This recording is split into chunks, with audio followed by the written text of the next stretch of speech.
Welcome to the Republican Professor. This morning we have with us Peter Kupisz. Did I say your last name right? Sure. I don't know how to say it exactly. I say Kupisz now. Before I got married, I say Okay. Kupisz because Hmm. I was told by my father the right Polish way of saying it is Kupisz, but then I talked to native Polish speakers. They said, "Oh, that's not quite right." So Kupisz is easier. So, but it Okay. doesn't really matter. Well, Peter is joining us from Georgia, and you're not near Atlanta. You're nowhere near Atlanta. You are No, in not the U.S. state of Georgia. You're in correct. the former, what many people would know as the former USSR Soviet bloc country Right. of Georgia, that area, which of course, after the Soviet Union dissolved in 1991, I believe, something I like think that, so. Yeah. became its own nation again. Right. So, hey, thank you for joining us. What time is it there? It is 7:49 p.m. Yeah. Okay. So it's 8:49 a.m. here in California. I'm in frozen California. So I had to put a hat on to go outside. I had to put Yeah, that's tough. That's tough. yeah. I was like, oh man. I put a sweater on to go outside. So I was like, Okay. Yeah. Good. well, Good. I It's don't want to actually, talk about my suffering. yeah. Let's talk about my suffering. So this is your palatial estate up there high in the mountains. I wish I could say that, but I have a literal green screen behind me because yeah, we record videos for a podcast too that I do as well. So we have a What's your little name? What's the name of your podcast? lit LIT. It's on YouTube and Mhm. also on podcast players and stuff like that. We've only got a few Okay. episodes right now because I do a lot of work on editing on it, so it's a Yeah. lot slower to put them out. But hopefully We'll link that in the comments, or the not the comments, but the description. sure, that's great. That'd Yeah. be good. Which episode have you done that you liked the most of that podcast? And what's the podcast about? Well, I guess we could start there. That's your Yeah, latest project, right? well, I mean, to explain the podcast, I should say my ministry is about doing Christian apologetic stuff. And so for any listeners who aren't familiar with that, apologetics is not about apologizing. It's about reasons for believing that Christianity is true. And not just in the sense of your testimony or your story of how God changed your life, but it goes into philosophy, history, science, and all kinds of different disciplines, and tries to give a sophisticated kind of scholarly answer. But good apologetics, I think, meets people where they're at. Different people have different ideas of what they think of when they hear the word apologetics. Some people think it's apologizing, and that's Mm-hmm. just not what it's about. But other people, Christians, when they hear about it, will sometimes hear apologetics as like fancy philosophy stuff that they don't understand and they don't know why it helps, right? And Jedi ministry, Jedi, sure, special arts. sure, I know you're good at that in your classrooms and stuff, the where you've taught and all. And I think fancy philosophy stuff is appropriate if you're talking to a fancy philosophy person, right? But if you're talking to someone who's not studied philosophy, then giving a fancy philosophy answer usually is not very helpful. You want to give an answer or share something with them that will help them where they're at, right? And Yeah. so that's not necessarily a fancy philosophy thing. And so sometimes when some Christians hear apologetics done poorly because either the answer was complicated, they didn't understand it, or it wasn't logical and didn't make sense, or the person sharing it was, getting upset and angry and not very kind and gentle when they're talking, they see that and they think, well, apologetics is bad. And my response to that is, for a Christian, anytime you're sharing the Christian message, the gospel with someone, almost always people are going to have some kind of challenging question or objection. Whatever you say in response to that person, that's apologetics. It's just a matter of whether it's done poorly or whether it's done well. And so for Christians, I think we should try to be doing this well. And that means giving an answer that helps people where they're at to move closer to faith in Jesus, or if they're a Christian, helping them to grow in their faith and know more. So Peter, based on what you've said so far, is it fair to say that you're a Christian? That's correct. And I know that Okay. this podcast is the Republican podcast. So well, I'm not, I don't think I ever knew that you were a Christian.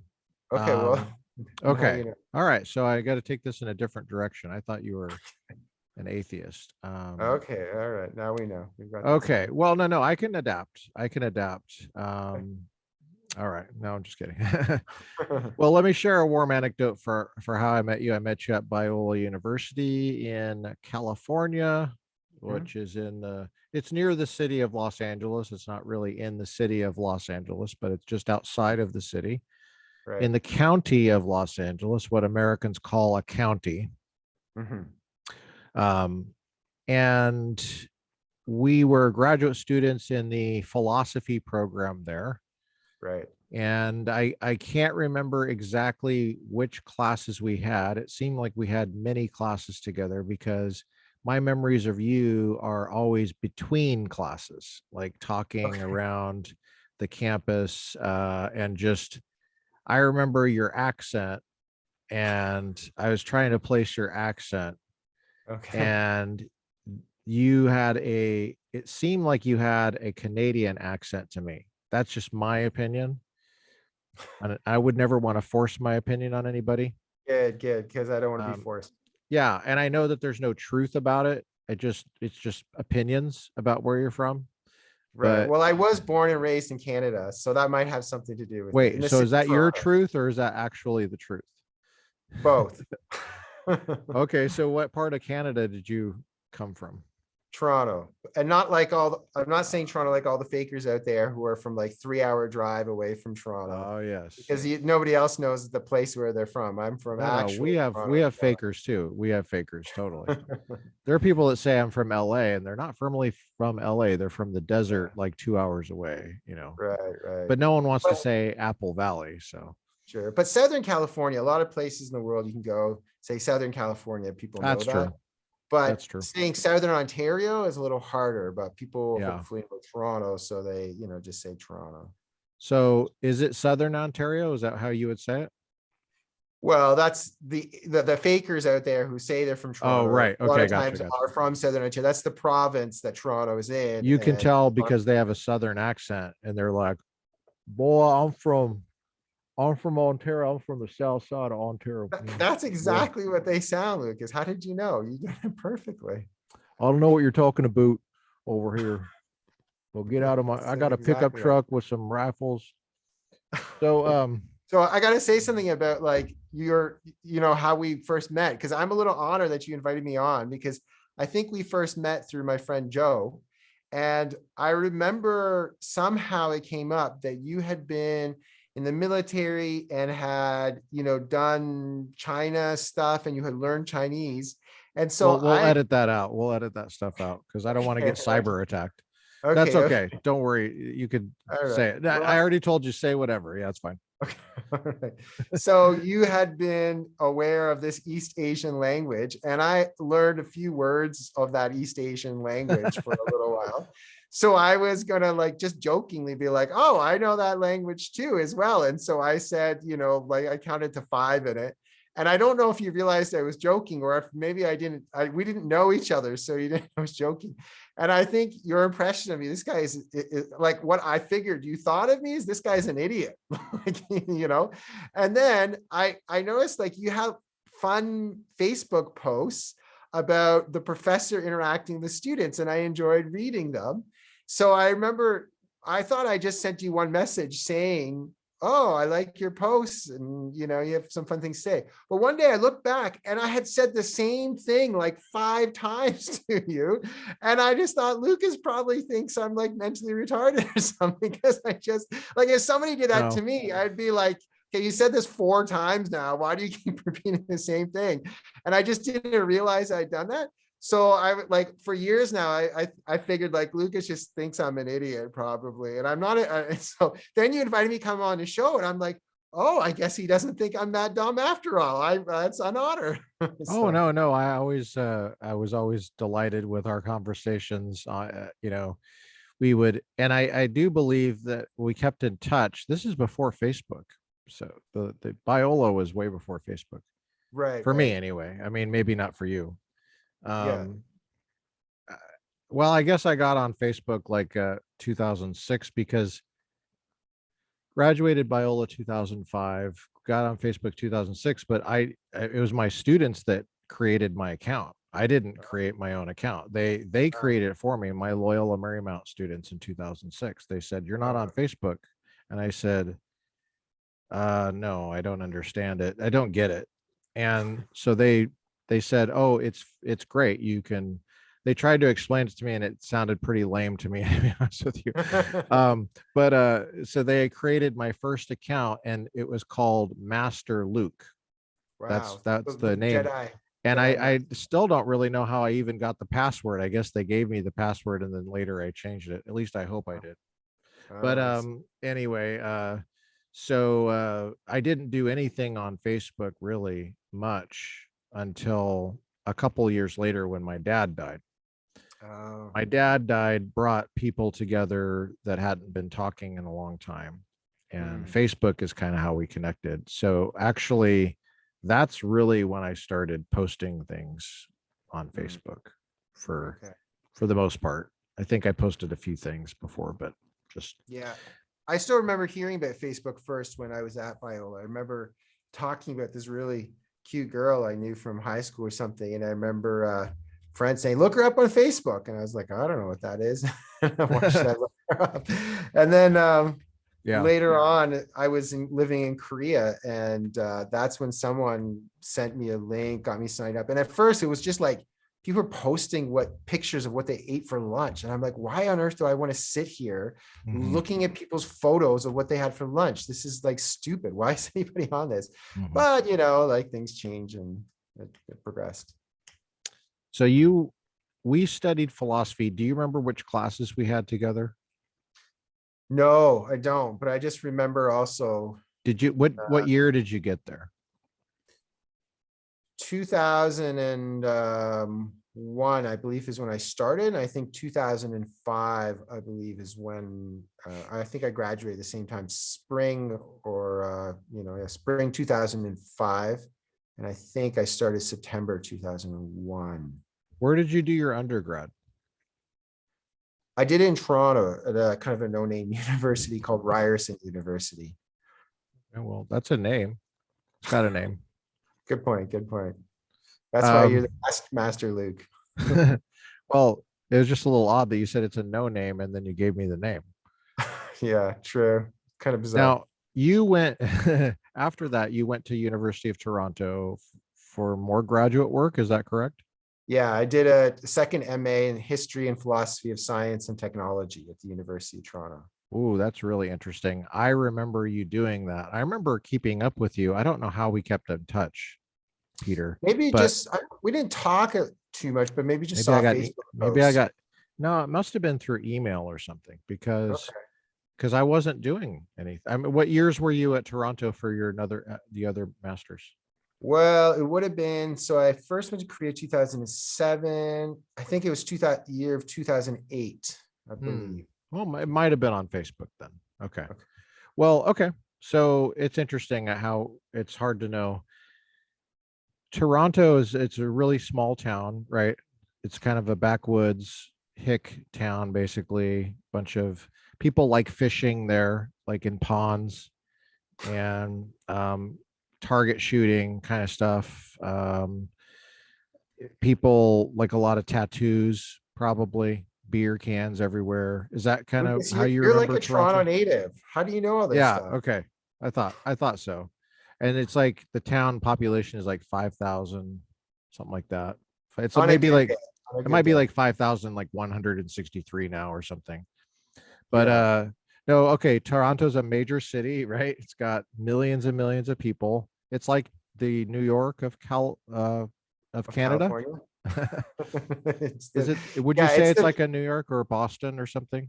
it's the biggest city in Canada. So Okay. the population of Toronto itself is under 3 million, but you take the surrounding area, you know, like LA has all the municipality, this urban sprawl, and you're up to, I don't know, maybe 5 million or so. And it's a nice city. It's nice to Well, live in. it's nicer in the summer, you know. In the winter, in February, you have like 2 weeks of overcast skies and snow and slush and cold weather and dog peed on the snow, and the snow's turned black, and no leaves on the trees, so it's not as nice in the winter. But I'd say spring, summer, and fall is not bad. Well, you know why God created pee to be a different color than water, right?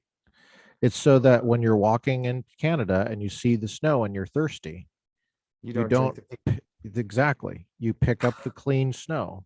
Like I said, you're like a native Torontonian, Luke. That's evidence of design. Boom, God exists. What's up? Put that in your podcast. I'm gonna have to write that one down. Does anybody call you Luke, or is it always Lucas? No, yeah, Luke is fine. Yeah. Okay, all right. Well, I'm gonna go with Lucas then. I came out of my mom's womb and I said, call me Luke. Okay, good. And the doctors were a little surprised. Okay, They were surprised because they Did you tell them wanted, about Toronto they too? thought my name was Lucas. Oh, yeah. Silly them. They probably got your gender wrong too. That happens a lot. They assumed it, I bet. They did.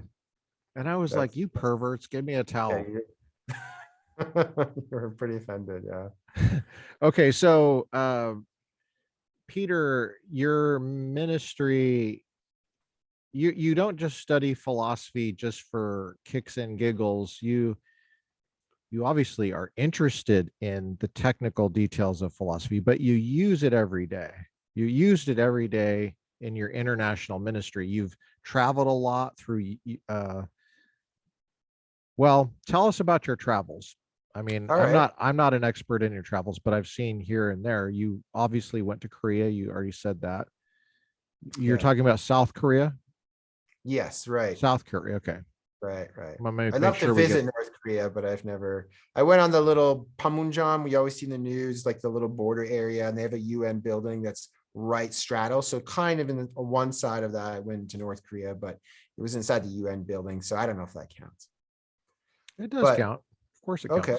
Yeah. All right. Then I've been Of course there. it counts. Yeah. Now, do you want to start with Toronto? What was it like studying in Toronto? History and philosophy of science and technology. It was good. I mean, Biola, where we both studied, or Talbot Seminary, is a Christian seminary. So University of Toronto, being secular or non-Christian, is a different, a little bit of a different experience. My interests are quite. What do you mean by secular? Well, as in not Christian the way Biola or Talbot is Christian. Do you mean atheist?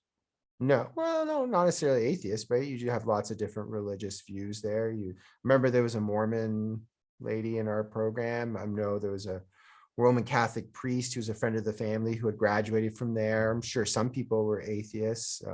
I think a professor was Marxist, or one or two of them, I think. So, you get a variety of different perspectives and views and such, right? And being there. So certainly there was good things about being there. But my interests are really very wide. I like to learn and study a lot of things because I'm convinced Christianity is true, and not just true for myself, as in subjectively true, which is the way a lot of people think of religion in Canada and other places like the US. It's something you believe because you need it or makes you feel good or something like that, right? Mm-hmm. But I'm convinced it's objectively true. So independent of what anybody thinks. And so if it's objectively true, there's evidence for it. And it's going to make sense because that's the way objective reality is. So partially because of that, I'm not really well versed in, say, one area, philosophy of religion or history or philosophy of science. I try to learn about a lot of these different areas because as I talk to different people about different issues, I want to be able to address where they're at and what they're thinking of, and the average man in the street, right? So that makes it a little bit. Yeah. What was your favorite class that you took at Toronto in the philosophy of science program there? Well, there was a class actually about teleology, design, and evolution in biology. But the professor, Was he atheist? I don't know what he was, but okay. I really like intelligent design, which in academia is not a popular view. And I remember actually talking to Why is it not popular? well, it's regarded as a kissing cousin or a close sister of creationism. And creationism is just one step away from believing the earth is flat. So, you're just an idiot if you believe that kind of stuff, right? Or at least that's, Well, according to who though? According to the secular well, people you're talking about? yeah, sure. But I mean, there are Okay. secular people who agree with intelligent design. It's often painted as a religious view, but there are people from a wide variety of religions and no religion at all. David Berlinski is, a secular Jew who likes intelligent design. But I think there's But you're generally saying it's not those are the minority of the secular people that would agree right, with. right. So a lot of times in academia, I remember that professor, I remember talking to him, and I think he literally said, I think intelligent design, I think his word was, it's an abomination. Something like that. He would Would just, you say that's a normal view for the field of philosophy of science? um, a lot. I mean, there might be Hard to say. certainly in biology, a lot of philosophy and science, but as you know, say philosophy of religion, a lot of people don't know this, but in philosophy of religion, Christian theism gets a lot of respect. There are some very sharp Christian philosophers. And when I was learning apologetics, one thing that I remember really stuck out to me was an atheist philosopher, Quentin Smith. I'm sure you've heard of him before. Western Michigan. I don't know if Yeah, he's still there, but no, I think he's emeritus. I think he's retired now. He wrote an article called The Meta-Philosophy of Naturalism. And in that article, this was published in the late 90s, but the situation, as far as I know, hasn't changed very much. He was basically bemoaning and lamenting the fact that philosophy of religion departments are the one discipline within the university where Christian theism gets a lot of respect. You can be openly a Christian theist and be well respected in academia. Like you don't really get that in hardly any other department in secular academia. So there might be a little bit more respect for intelligent design in philosophy of science, because a lot of the objections to it are bad. Like some people would say, well, intelligent design is not science. But philosophers of science are the ones who specifically study and try to think about what counts as science and what is not. It's the demarcation problem. And they recognize it's very difficult to demarcate and say what science is and is not. So I think a philosopher of science is going to recognize, will possibly have a little bit more respect or a little bit more openness to intelligent design than say someone in biology. But I wouldn't say it gets a lot of respect either. okay. I'm wrapping up a present here because Okay. originally earlier you said, I'm not trying to trap you. I'm just trying to Okay. clarify. All right. Originally you said that the secular Toronto is secular. And I said, does that Okay. mean it's atheist? And you said, no, there's lots of different views. Okay. Yeah. But now what you're saying is that Christians don't get any respect. You can't be open about your Christian views on campus besides philosophy departments, which tells me there's like a hostility. So my question to you would be, if you were an atheist, can you be an open atheist in other departments I think it, without hostility? in my opinion, you would have a much easier time than being an open Christian. But of course, Christian can mean many different things. What do you mean? Like, do you mean like wishy-washy nominal Canadian Christian, which, like kind of still majority of Canadians would identify as Christian, even if they don't really hold to a Christian worldview or don't really know what the Bible says. Right. But if you're one of those Christians who believes the Bible is literally true and is a fundamentalist, and you probably are the same in the same category as those Americans who would vote for Donald Trump, well, then you're evil, right? So even though you're Canadian, you can't even vote in US elections. And maybe you wouldn't even vote for Donald Trump. Who knows, right? You're still connected to those evil evangelical Americans. And so you're a tainted bad person, right? Okay. That all sounds very plausible and true. It seems strange though, because let's just not argue with the premise that Donald Trump is evil. Okay. And by the way, don't mention anything about recent events last year, because YouTube will take this down. Okay. Because I had a video that was like 3 hours, Yeah. and we talked about everything besides that. He mentioned just two sentences with words that start with EF.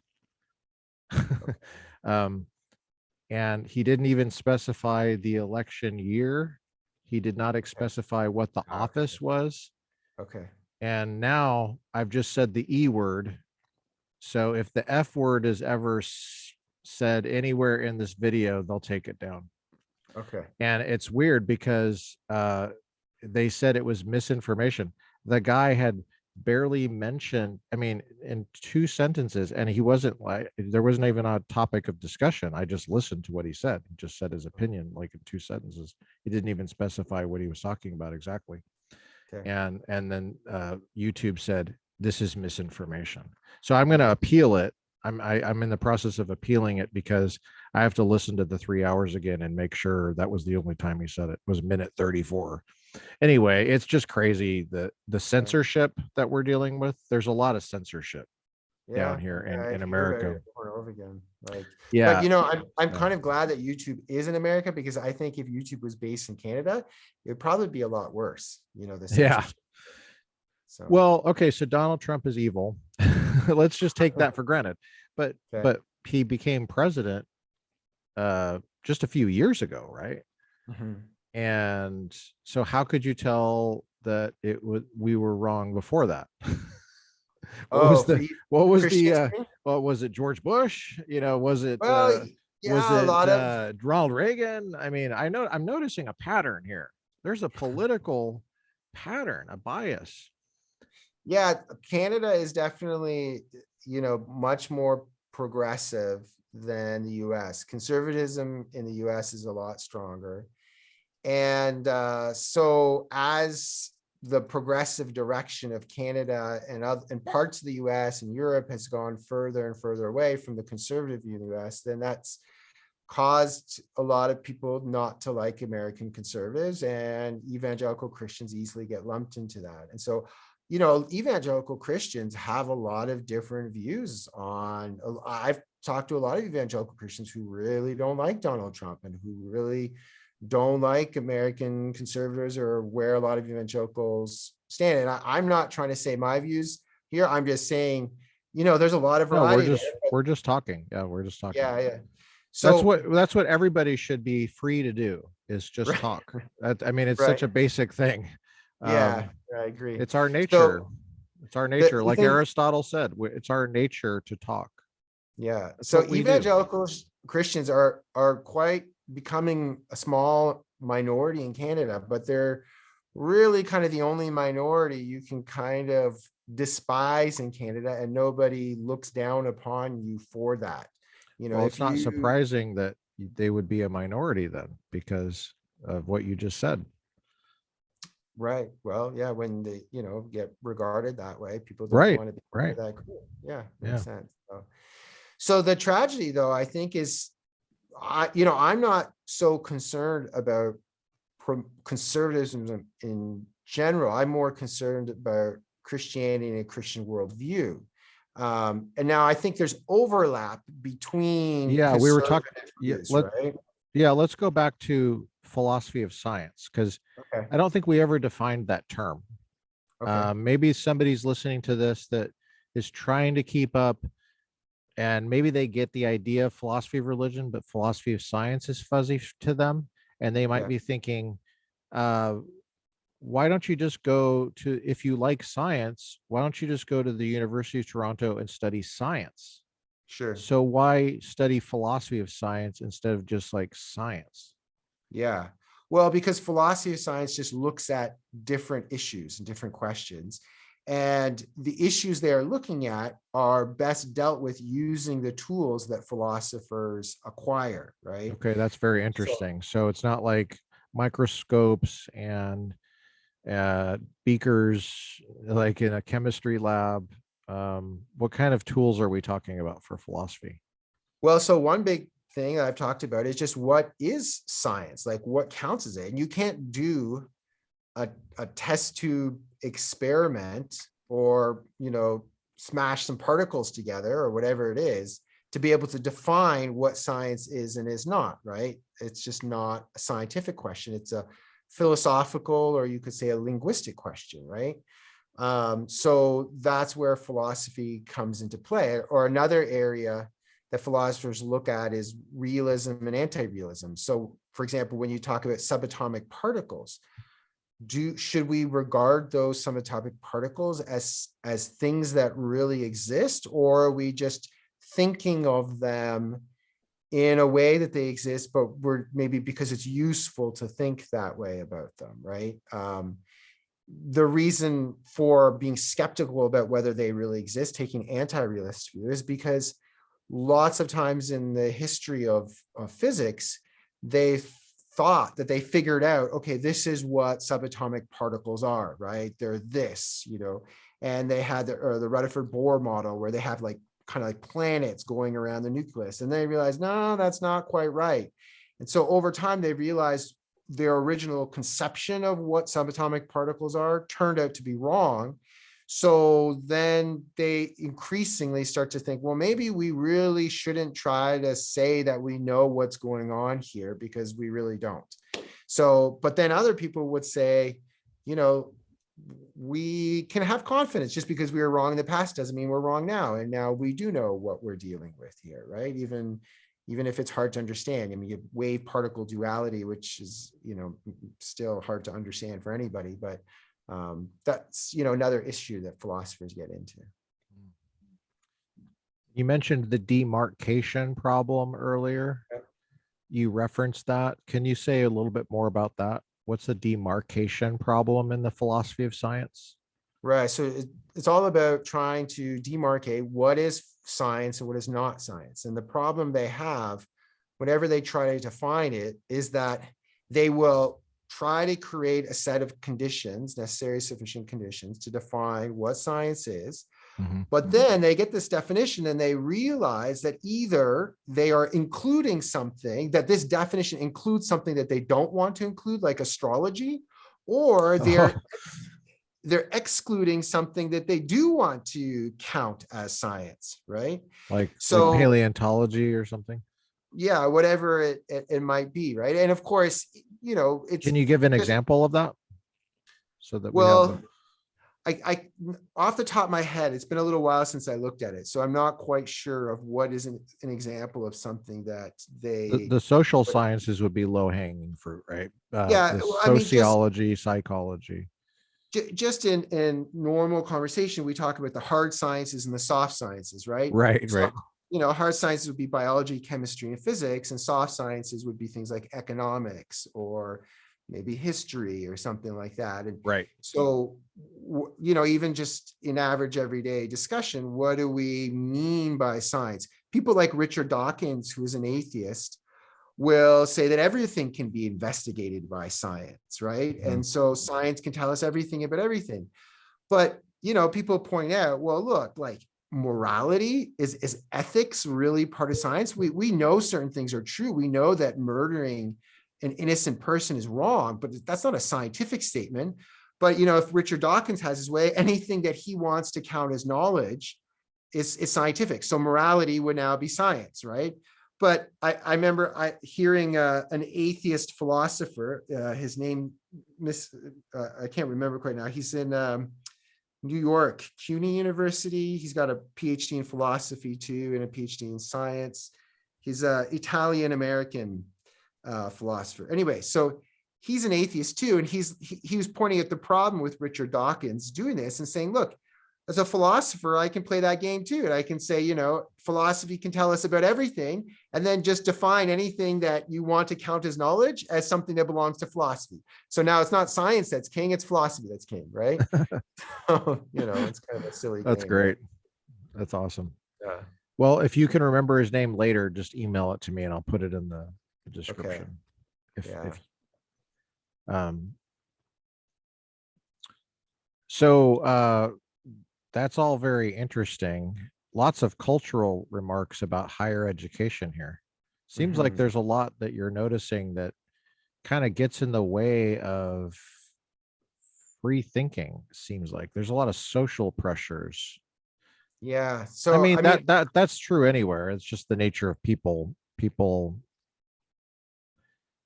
like groups. We like to be in groups and connect with people and feel like we're the same as other people, and then right.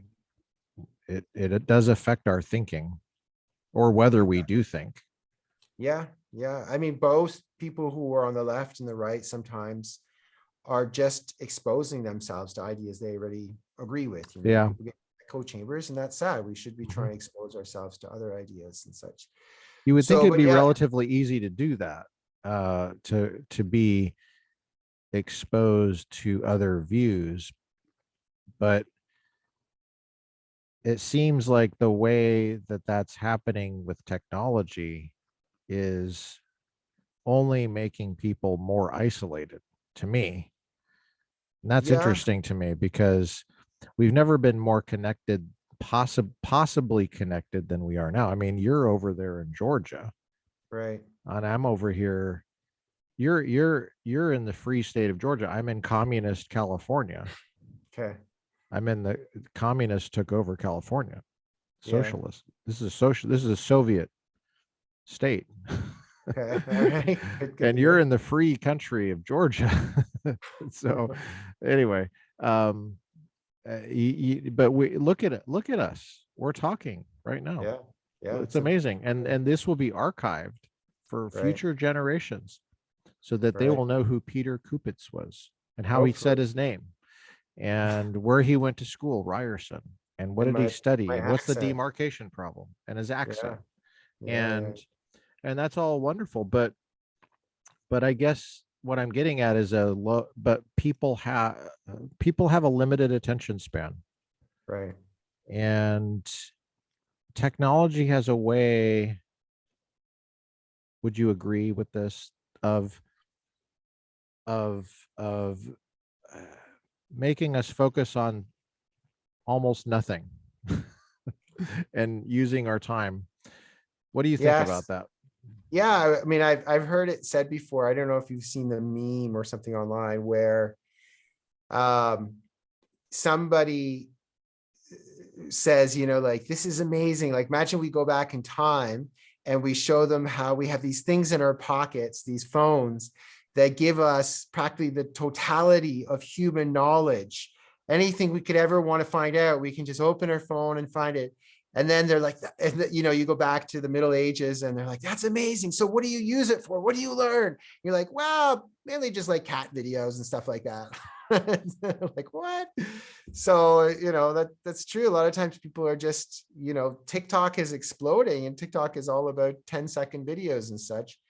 And of course, the truth is there's nothing wrong with being entertained, but the question is, are we just looking for that and just looking to be dumb, right? And not try to educate ourselves about what's going on, whether it's in Ukraine or whether it's in Georgia or California or Canada. Like, it's important for us to try to know what's going on in the world. I think it's important for Christians to know why they believe what they believe. I think, all these things are important for us to learn. How close are you to Ukraine?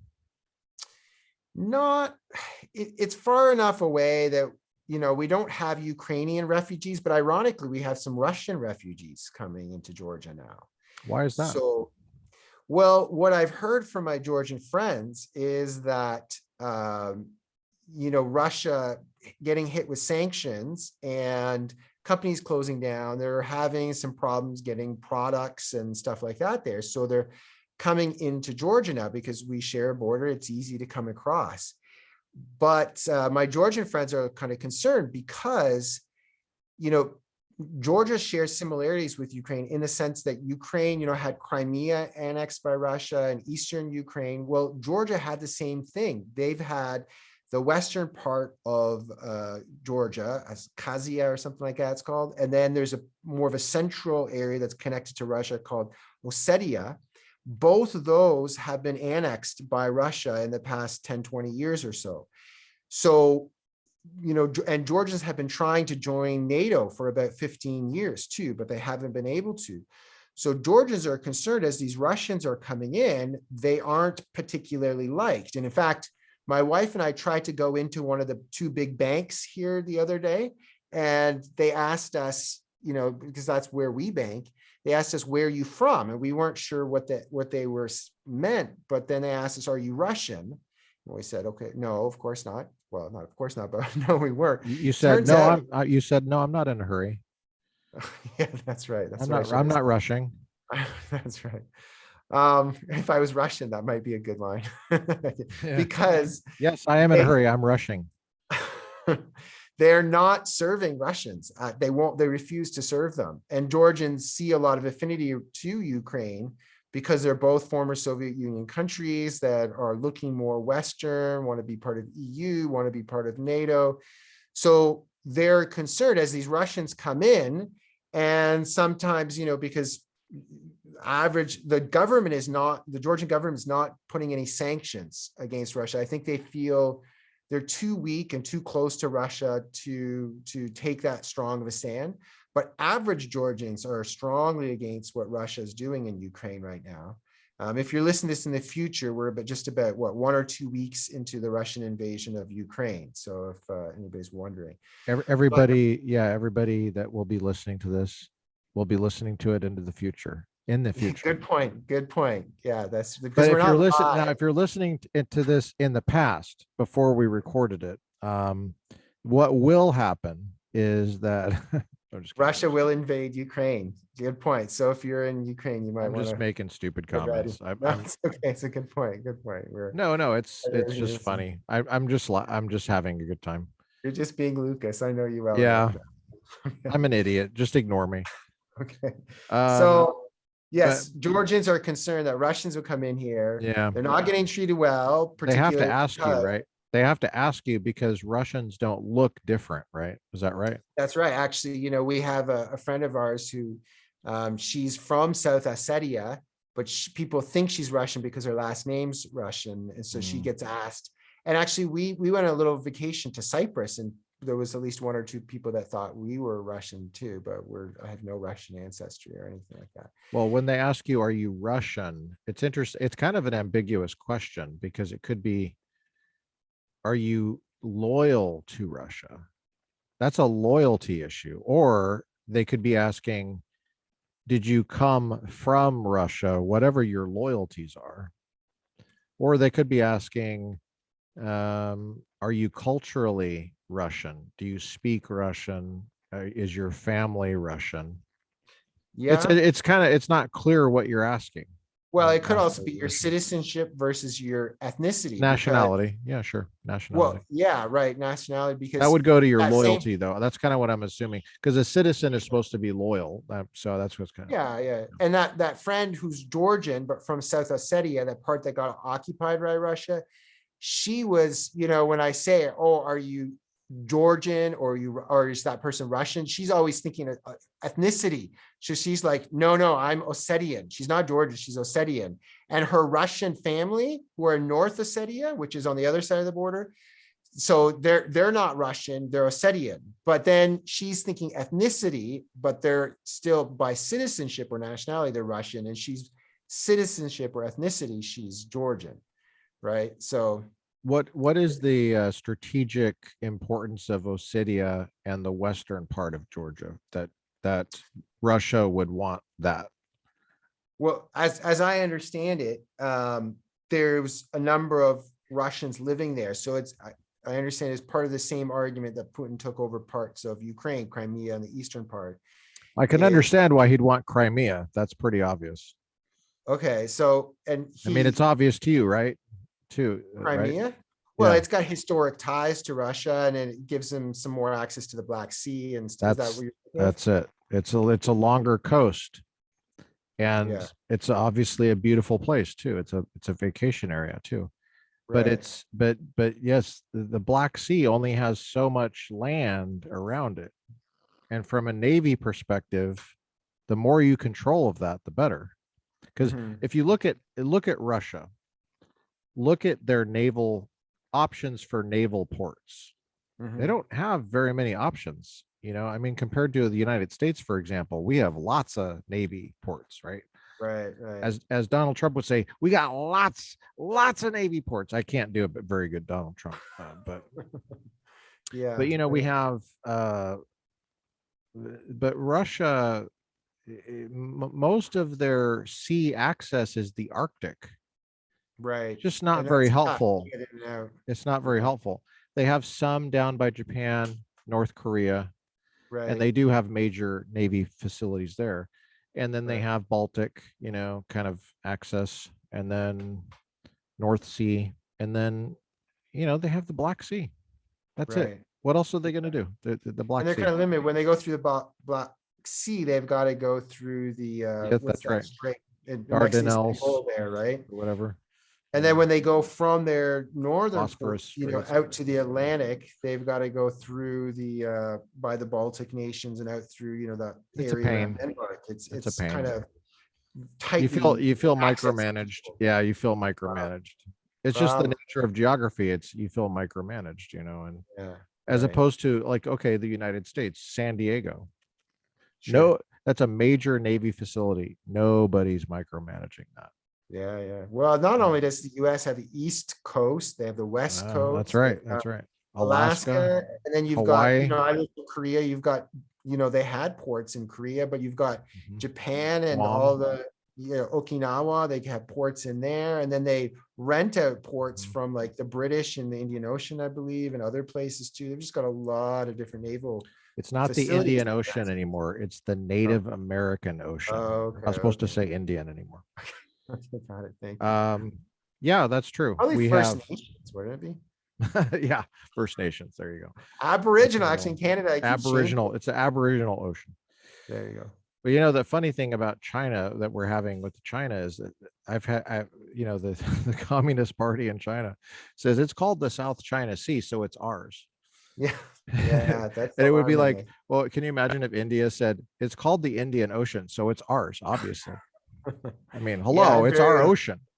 Look what it's called.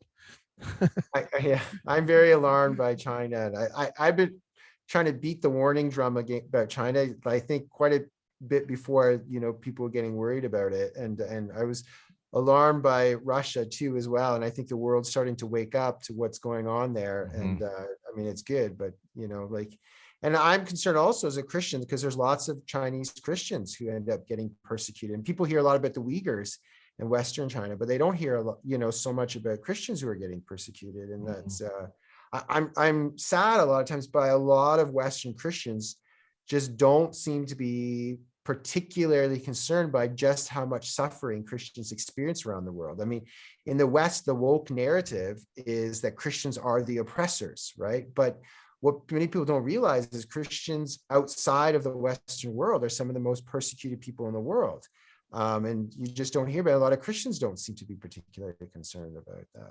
And I think that should change. Yeah, I hear your concern. I want to add to it, and I'm not going to subtract to it at all. I just want to add to it that when I hear people, which is not a lot, but I mean, it's just, I hear what you're saying is we should be concerned about Christians being persecuted.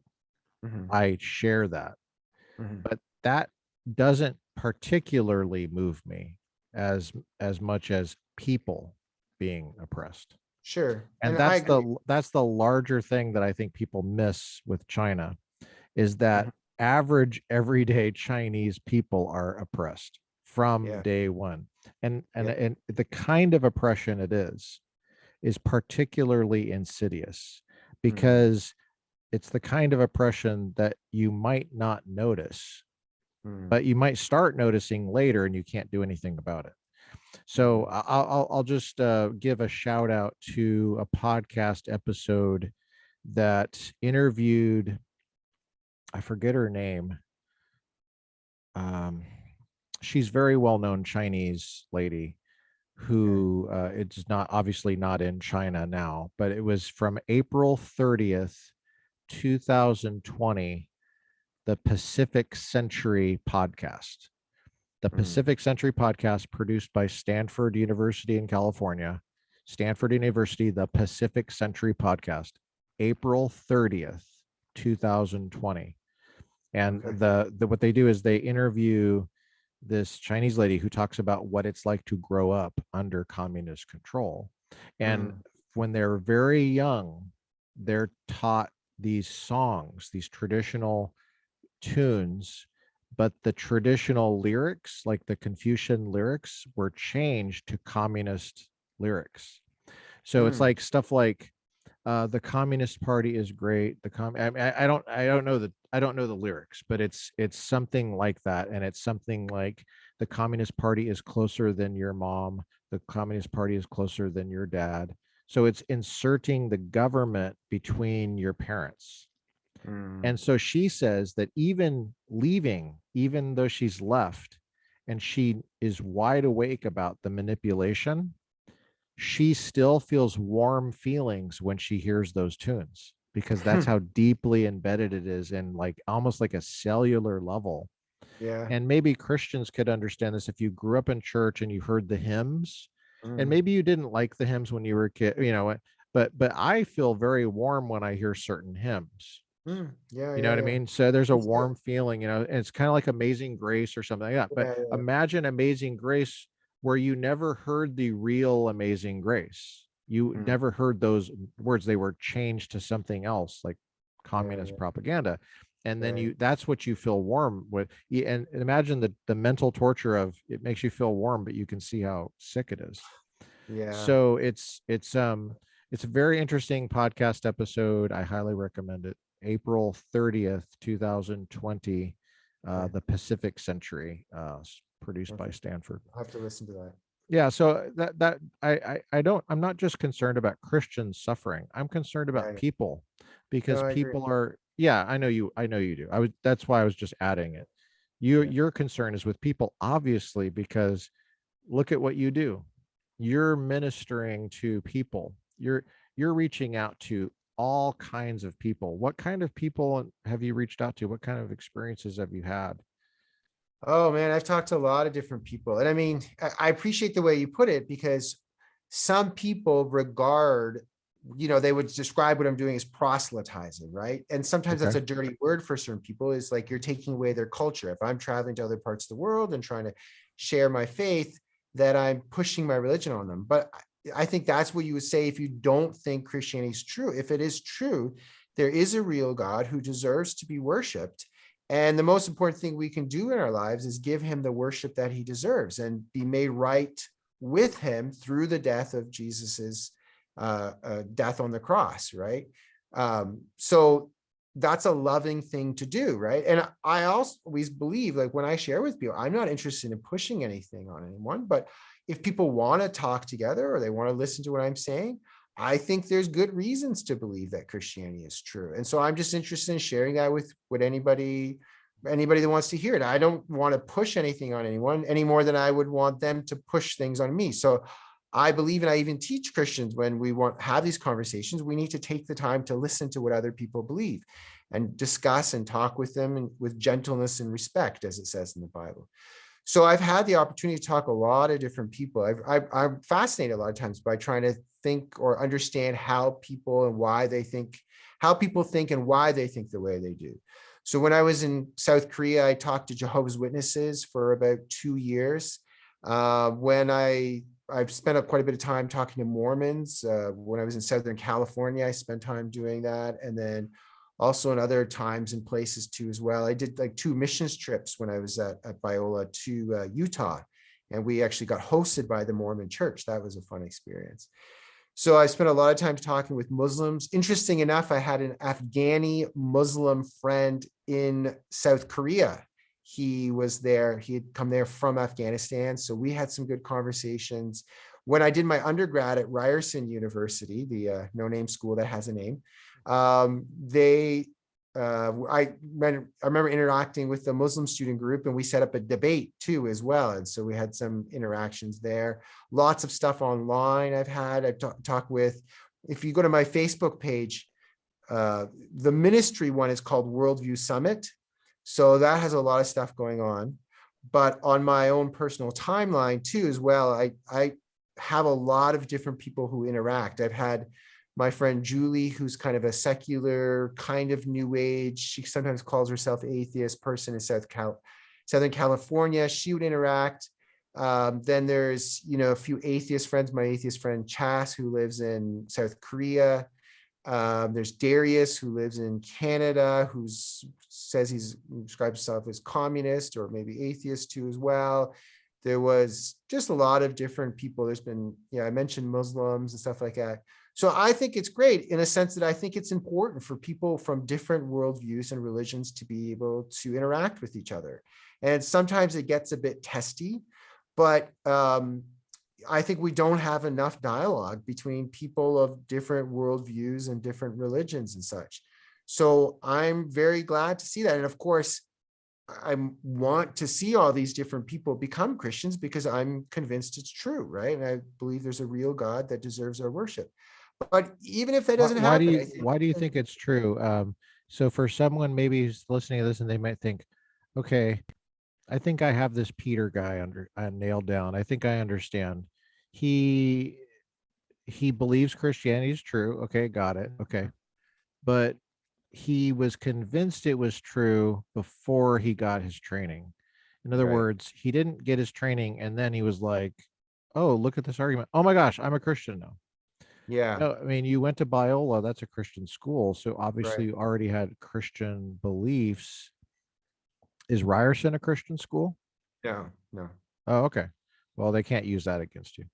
Did you grow up Christian?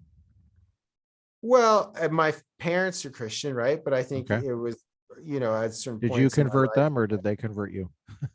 Neither. Well, I don't know if they converted me. I'm not sure. Were you like, you were born, you were Christian when you were born, and then your parents were atheist, and then you converted them as a baby?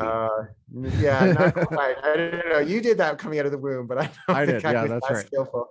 I had glasses when I came out of the womb. I had glasses.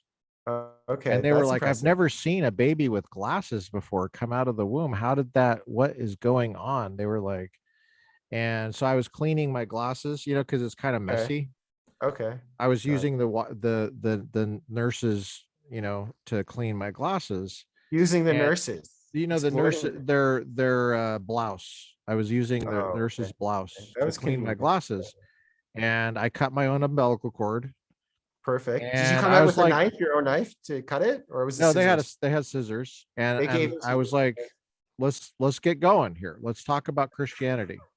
Wow. Are you a Christian nurse? You're a Christian. Are you a Christian too? I was a Christian when I was born. I was. Oh, okay. I thought you were an atheist. So we're going to totally confuse your listeners or my listeners. My listeners are not going to be confused, I don't think, because they're used to me. But if you share this and then people listen to this, they'll be like, what in the world is going on over there? Now, how many countries have you been to? Well, does being in the airport count, traveling through? I don't know. Yes, it counts. Okay. All right. Well, I've been in Canada, US, did a little trip to Mexico, lived in California for several years when I was at Biola. I lived in Australia for a year, did a little trip to New Zealand, lived in Korea for quite a while, been to China, did a trip to Japan, spoken in Indonesia and Cambodia. I was through the airport, I think, in Kuala Lumpur, and that's Malaysia. Japan, went through the Moscow airport. Don't recommend that. It was nowhere to sit down. Wasn't very nice. So I was in Russia, I guess, because it was in the airport. Okay, so Czech Republic. I'm actually a Czech citizen because my mom is from Czech Republic. So I have dual Czech and Canadian citizenship. Really? So yeah, I just have to renew my passport the other day. I was in the embassy here. So Czech Republic, Poland, Slovakia. Slovakia used to be part of Czechoslovakia. I was there when I was a kid and it was still communist. That was kind of interesting to remember that. We flew into West. Did you say that you lived in a communist country when you were a kid? No, we didn't live there. We just, because we were visiting my mom's relatives. So this was 1980s. It was still, Eastern Bloc aligned with the Soviet Union, and we visited relatives. So I still kind of remember what it was like in Czechoslovakia. It's now the Czech Republic and Slovakia, two separate countries. But I remember being in a communist country at the time. And, I've What is your memory of that? Well, I was a kid, so I wouldn't have very sophisticated, geopolitical thoughts. But I remember thinking their clothes look funny and the cars look old. Why are all the cars looking old? And there was no commercials on TV, so that was kind of interesting, kind of good. But the shows were kind of different. They didn't have like the cartoons that I had growing up. They just had their stuff. And so in other words, it was lame. What you're saying is communism is lame.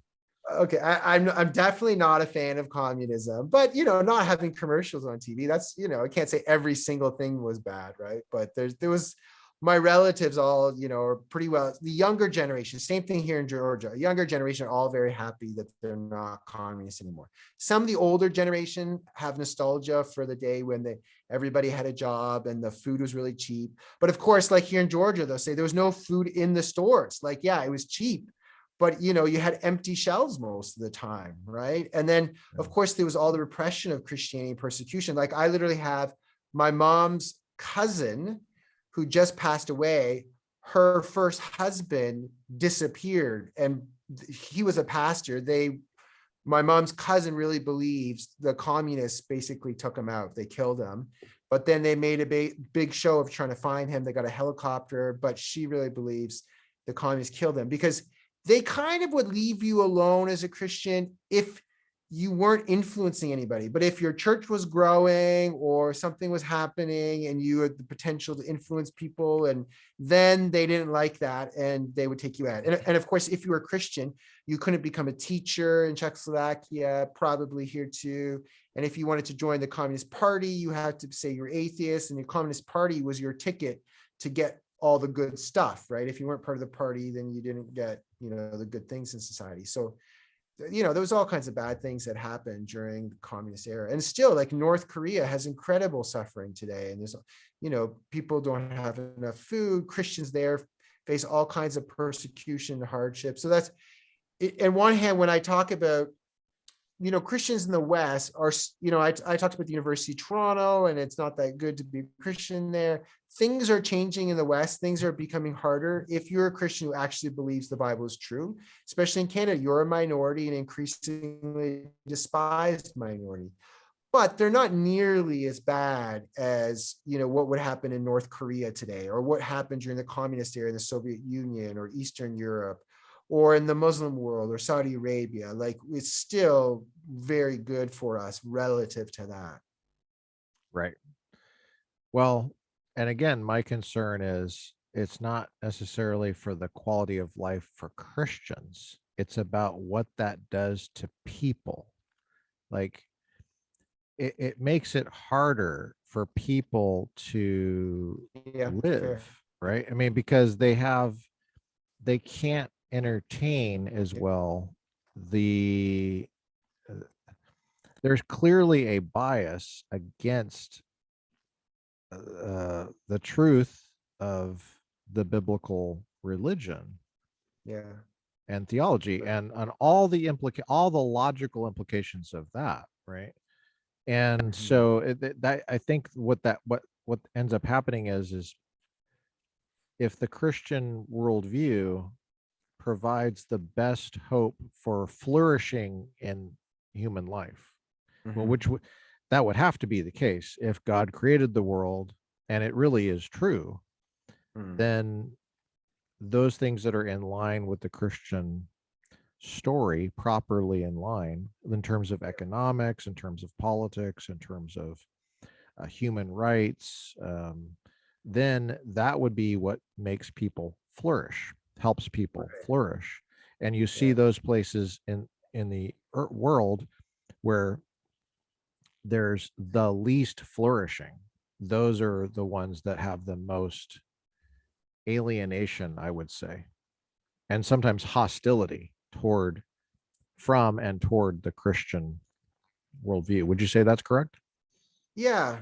I mean, if you look at countries that have some of the most respect for human rights, who have a lot of freedom of speech, who have a high standard of living. A lot of those is like Europe, or at least Western Europe, but increasingly Eastern Europe. There's a residue. And North America and Australia, New Zealand, and those are historically Christian nations, or at least have had a lot of influence of Christianity on them. There's a thick And residue.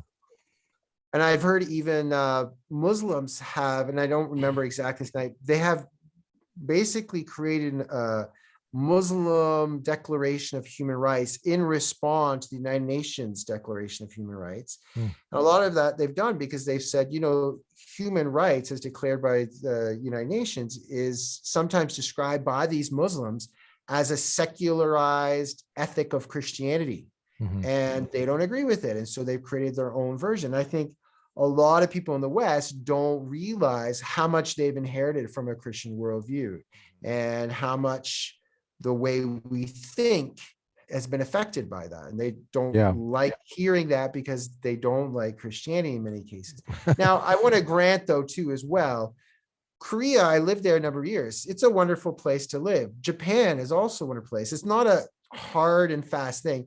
But, you could also, somebody who wanted to counter that point and talk about the merits of Christianity could say, well, Japan was basically, the modern form of Japan is what it is because the United States defeated Japan in war, set up a system there that basically brought in a lot of American values. And these American values have been influenced by a Christian worldview. And that is part of, you could say, is part of what makes Japan a wonderful place to live today. Even South Korea has had US troops there under the auspices of the United Nations and has had a lot of influence from that, but also because they're next to Japan, they've get influenced by Japan, and they also just have been aligned with the United States. And then Christianity has grown quite a bit in South Korea. So you could say there's been a fair bit of influence there too. But I also want to grant, like, Russia is, an Eastern Orthodox Christian country for hundreds of years, and it's not doing that well either, right? So, and South America and Central America is Catholic Christianity, and it's not, it's not bad, but there's a lot of different countries there, but they're not, a lot of people would say they're not flourishing quite as much as other parts of the world, right? So I don't want to make it a kind of a there's overstate the case either, yes, right? And when you're worried about, and I'm not saying you are, I'm just saying when people in an international context are we still alive? Okay. When you might have an international audience, for example, there is maybe sometimes a worry that, and again, I'm not saying this is you, I'm just noticing in my experience that there seems to be sometimes a worry about making people feel bad about where they're from or something, as if that is a part of their identity, that any mistakes that their country has made or their culture or something like that. I don't think of individuals like that. I think of individuals as made in the image of God and bearers of human rights, and every culture, every country has room for improvement. And let's just start there. So that's what I think. And I think that depending on what you're talking about, some countries are doing better right now. And it is interesting, the complex story. So for example, Japan is it's just an odd place to me. Can I jump in for 1 minute? I just want to agree with what you said and say I agree also too that all people are made in the image of God. So all people have value and worth, regardless of their race or nationality. And so I think that's a very important distinction to make. When we talk about some country not flourishing or doing as well in terms of the place you want to live, there's a difference between that and the value and worth of each individual person, right? Yes. Ideas in countries, North Korea can be a bad place to live. Afghanistan, that doesn't mean the people are bad. The people are made in God's image. And I want to just express that. And I totally, I think it's sometimes, I agree. I'm glad you said that too. Yeah. it's sometimes it's hard for me to remember this is an international podcast. Sure. But it's focused obviously on American politics, but the interest will be wide ranging because anybody who is interested in American politics will be all over the world, right? Because of, you saw in the last election or the two elections before that or whatever, that's going back in American history. It's a really important thing to keep track of what America is doing, Mm. and Yeah. it does influence people where they live. Absolutely. Yeah, yeah. So When I travel around the world, one thing I've noticed when I turn on the news, I don't always understand what they're saying because yeah, it's in a different language. But very often you see American politics and what's happening on America sure, on the news. You don't hear about Canada, you don't hear about the Czech Republic because we're yeah, just not as influential in the world. But what happens right, in America definitely is heard all around the world, and it forms and that's right. shapes opinions all over the world. So what you guys are doing in the US, matters. And I'm glad that people care about what's going on in their government, people like you. Yeah, and that's why I'm doing the podcast, is because I feel like I have a responsibility Yeah, to help shape the United States sure. In a good way. politics, and I don't know, just even as in a small way, I don't know how this will be used by the Lord. I don't know. I hope it's used positively and wonderful, but I just I am cognizant more and more that there are international listeners.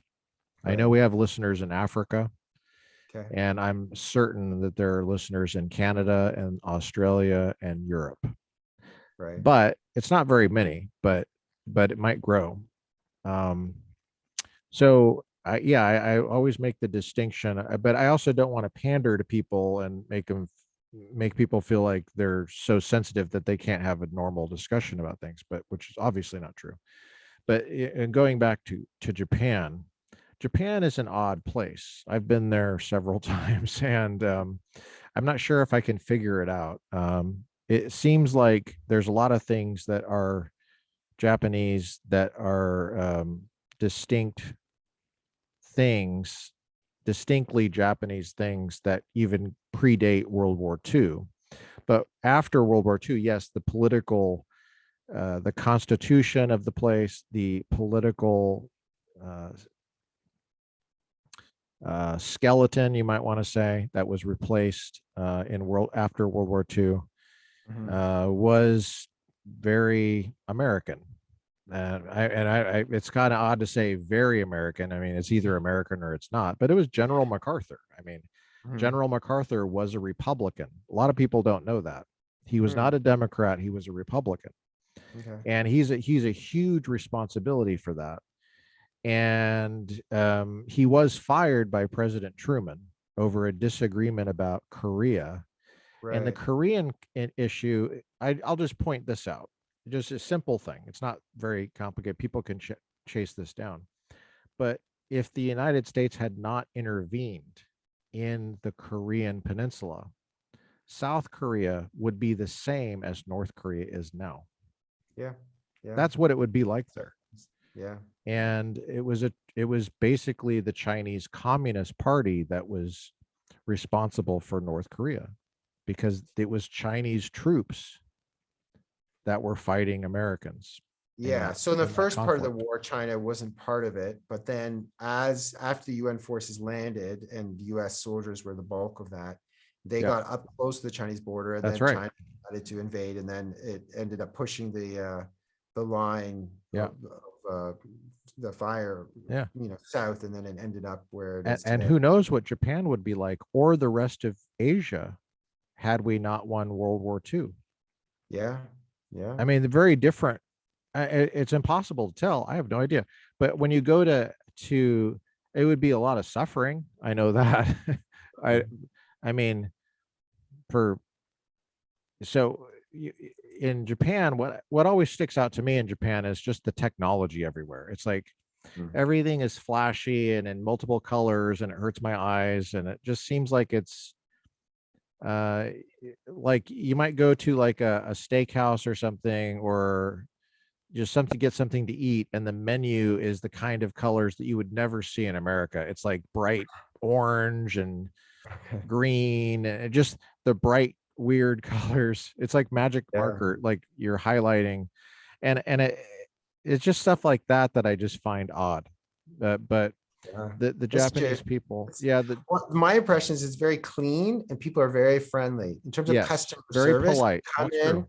they smile at you, they Sure, announce yeah, the store you're in. yeah, yeah, yeah. Korea's kind of like that, but not quite to the same extent. They're very Okay, polite in public. They don't yeah. get upset and stuff like that. And I like being there. I remember people just very kind. I remember my I was walking down the street and my jacket fell out of my backpack because somehow it was unzipped.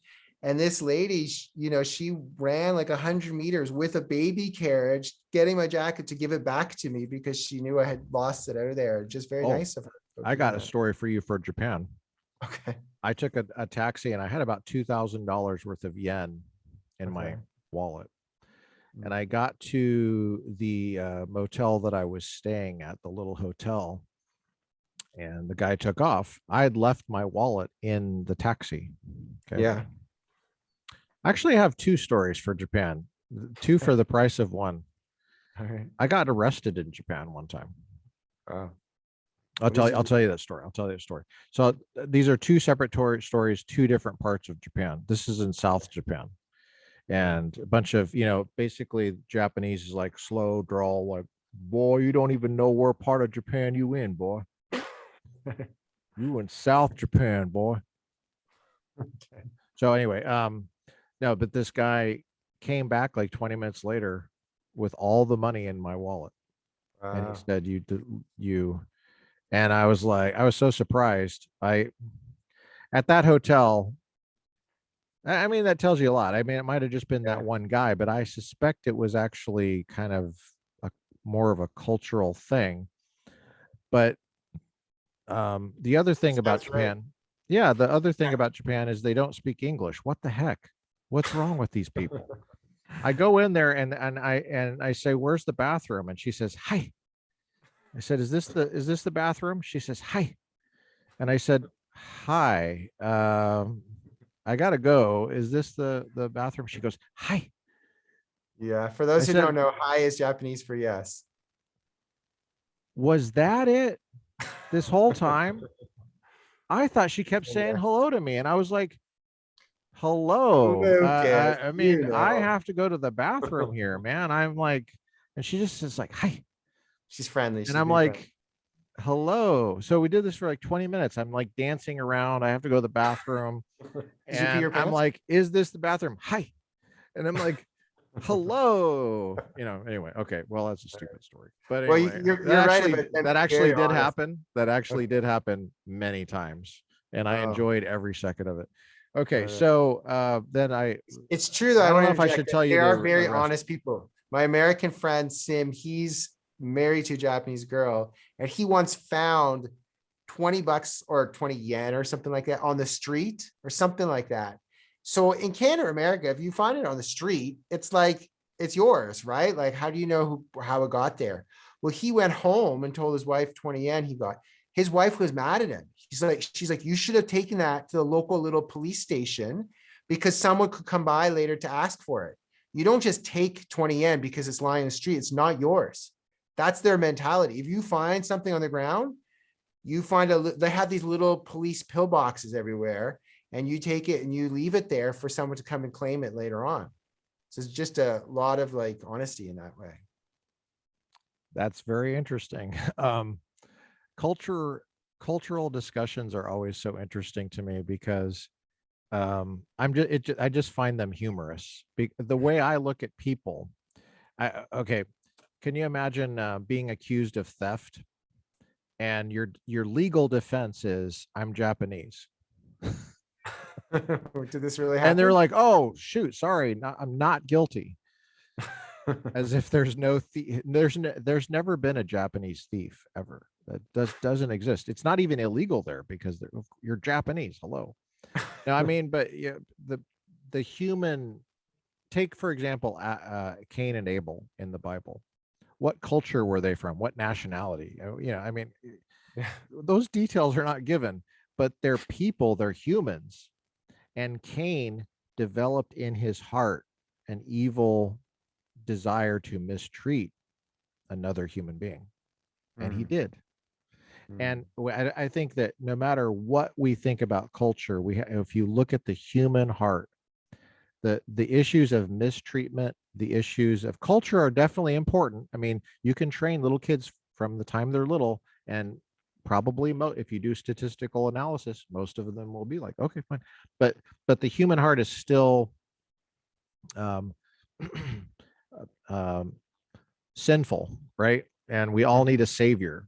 And that's what I love about the Christian story. I guess I won't tell you the Japanese. Well, should I tell you the Japanese arrest? It's up to you. I will, because I had too much to drink, and I found myself wandering off base. It was on base. And I remember doing this with the fence, and it was cold. It was in northern Japan. And I found myself off base. There was a hole in the fence apparently, and I was out on the town. And I broke into, I don't recall this very well, but I do remember mistaking a building for my building, although I kind of knew it wasn't my building because it was so dark and it would just look different. But I was just like so lost. And what happened was, I had the types of drinks I'm very sensitive to. If I mix different kind of alcohol, well, I found this out later. Like if there's a whiskey and a vodka, don't ever do that. Or whiskey and a what do you call it? What's the Mexican tequila? Don't ever do that. Okay, so anyway, I was really young at the time. I didn't know what I was doing, but I was still responsible for it. So I'm not saying I wasn't responsible. So anyway, it turned out it was a dental office, I think, or some kind of medical thing, because I got in there, and I don't know how I got in there. I think the door might have been unlocked, actually. The people don't lock their doors in Japan. And I'm sitting there on the bed, and the paper, the medical paper was on the bed. That's what I remember, was like, this is not my bed. Next thing you know, big bright light in my face. Oh no. And I don't speak Japanese, so I don't know what they were saying, but it didn't sound like they were very happy with me being there.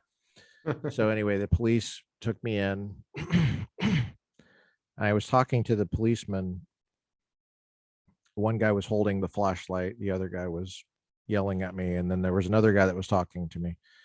And I just was like, I think I said Burger King at one point. I don't know how long we were talking, but I said Burger King because I knew the place I was staying, the hotel I was at, was near a Burger King. And so all of a sudden they were like, Burger King, Burger King. That's the only thing I understood. So next thing you know, I'm being driven to the Burger King. So they didn't arrest you for anything, or no? I did. I was arrested, but I wasn't charged. I was. Okay. They brought me to the Burger King because they didn't know what to do with me. Okay, so he was doing me a favor, is my point. Like, did he buy you a burger? They could have clearly. No, it was before Burger King was open. Oh, okay. So Burger King was closed. I remember sitting there I got out, and I tried to pay the guy. I tried to give the guy money, the policeman. Okay. I almost got arrested for that because the look on his face, this is the whole point of the story, was if you link it with the taxi story, the look on his face was like, I had just peed on his mother's grave. Wow. It was that. And it was like a $10 of yen, basically. It wasn't that much. Okay. It was enough to, but he looked at me like, you idiot, dirty American. Just you idiot, Anyway, so I sat on that curb there. I was just, I had prayed. I left that part out. I was so scared. I had prayed. And then that's actually the main point. The main point isn't the bribe thing. It was it was like I had prayed, and then the guy decided to take me to Burger King instead of put me in jail. That's nice. So then I saw the Burger King people, the Japanese people, open up the Burger King, and I was the first customer, and they let me in, and I got some French toast sticks, and the French toast sticks were the best French toast sticks I had ever had, and I Wow. used the $10 that I was going to give the guy. So anyway, that's my so um You had a good. How long were you in Japan? You were stationed there with the military, right? well, I would pop in and out here and there for things, and it was So the you kind weren't of there that long, but you were just temporarily in Japan. temporarily there. Yeah, I never lived there for extended period of time, but I just got snapshots of the area. So By the way, earlier on you asked me other countries you've been to. I missed some Western European countries. There's like oh, okay.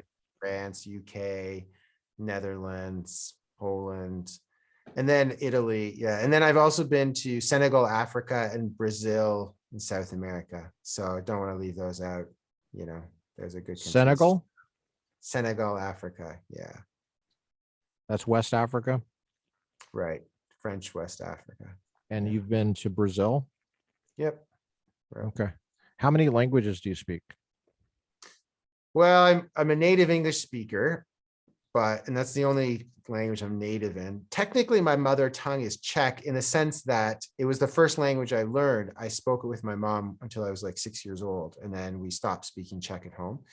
So I'm not a native Czech speaker, but you might say I'm fluent. If I go there and I speak for a few weeks, I improve really quickly. It's funny, it's like a lot of times it's more like remembering words, or they just stick in my mind a lot easier. So it feels great to learn Czech because it goes so fast. But then having lived in Korea for a while, I've got some Korean. It's still not that good. I tried to develop good pronunciation and stuff like that, and intonation. So then I learned a tiny bit of Chinese, and then I which part? San Se. yeah, something like that, right? You can count. I am a Wow. Canadian. Wow. Canada, is it Canada or Canada? I think it's Canada. Canada. So then I remember learning the Arabic alphabet, but in Canada we learned French in school. So I've got some, that helped out when I was in Senegal, Africa, but I could use some French. It's kind of back there too. After Czech, French is my next best language, probably. Although French and Korean, probably French is still better than Korean. And then now I'm just learning a little bit of Georgian because, living here. Kartuli is the way they say it. They don't call it Georgian. And the country. How do you spell that? How do you spell the language? I don't know. Well, they have their own language. They have their own alphabet. It's kind of all squiggly. Is it Cyrillic? No, it's not. It's their own language. Georgian is not related to any other languages too. It's its own.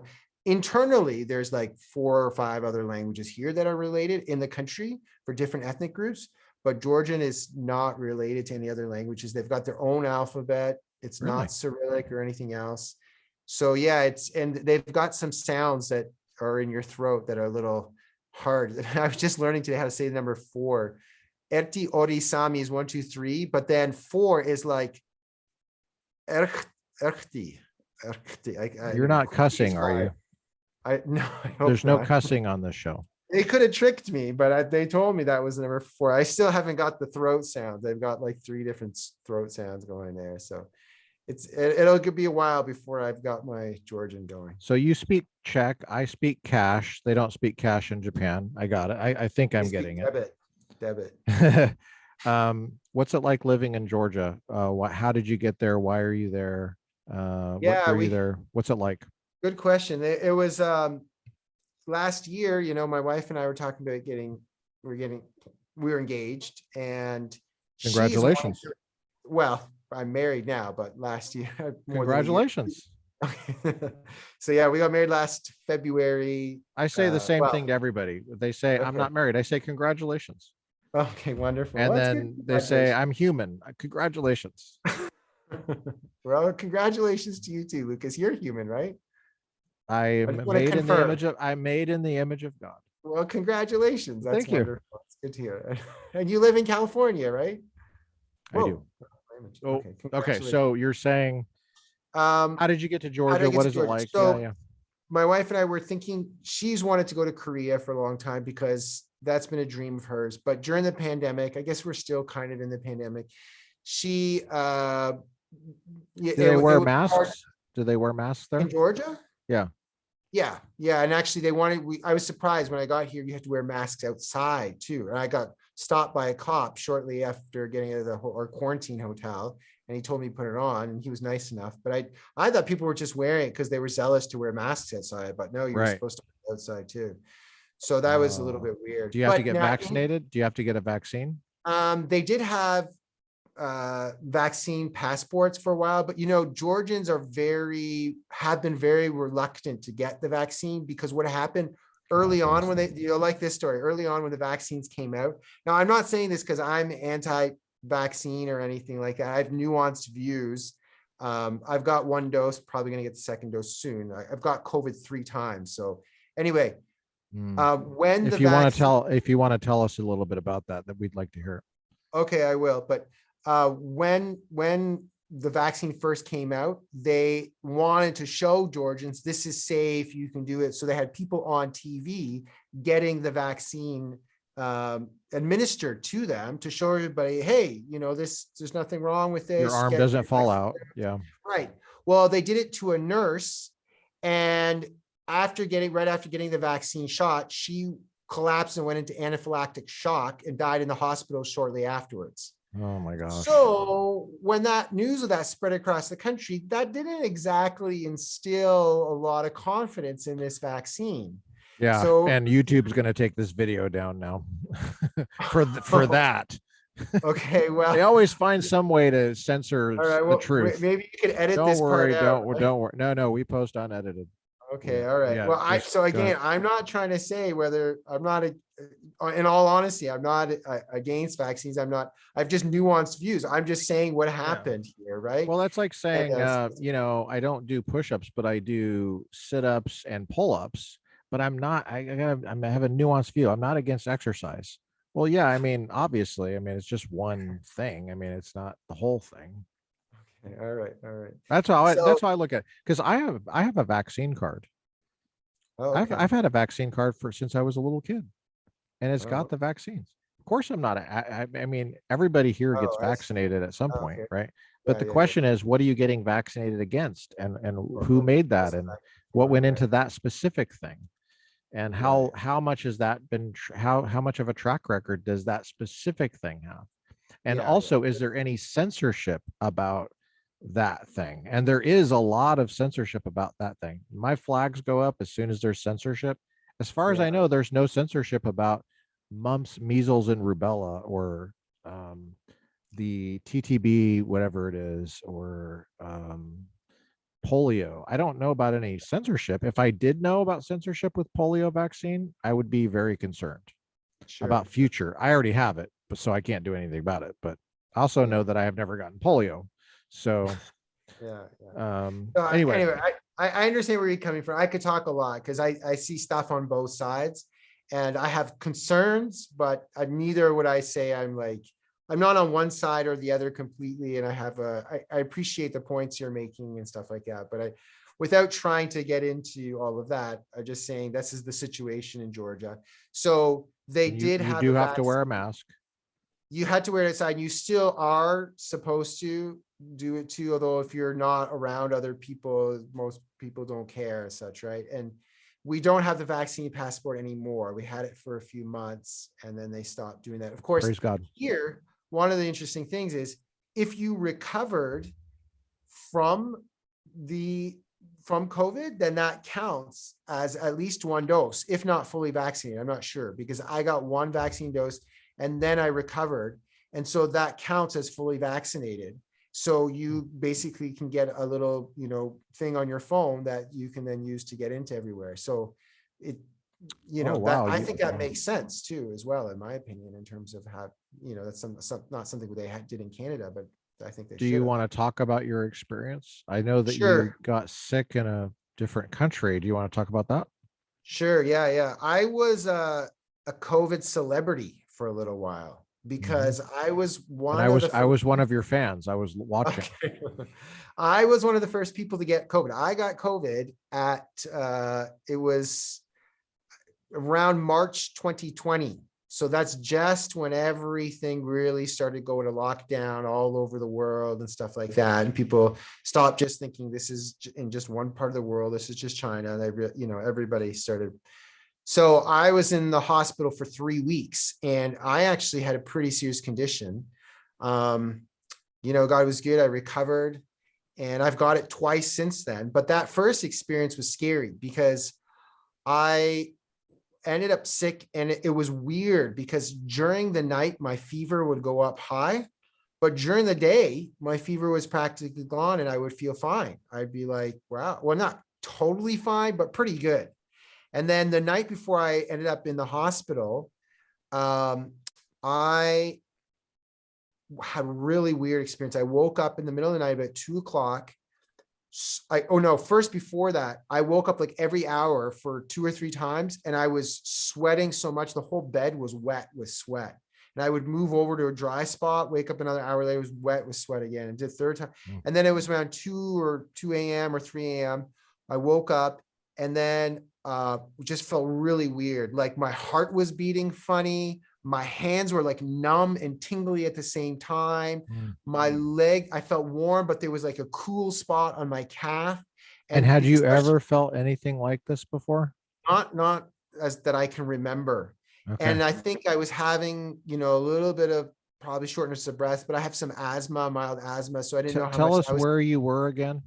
Jakarta, Indonesia. And I was staying with a very nice Indonesian family.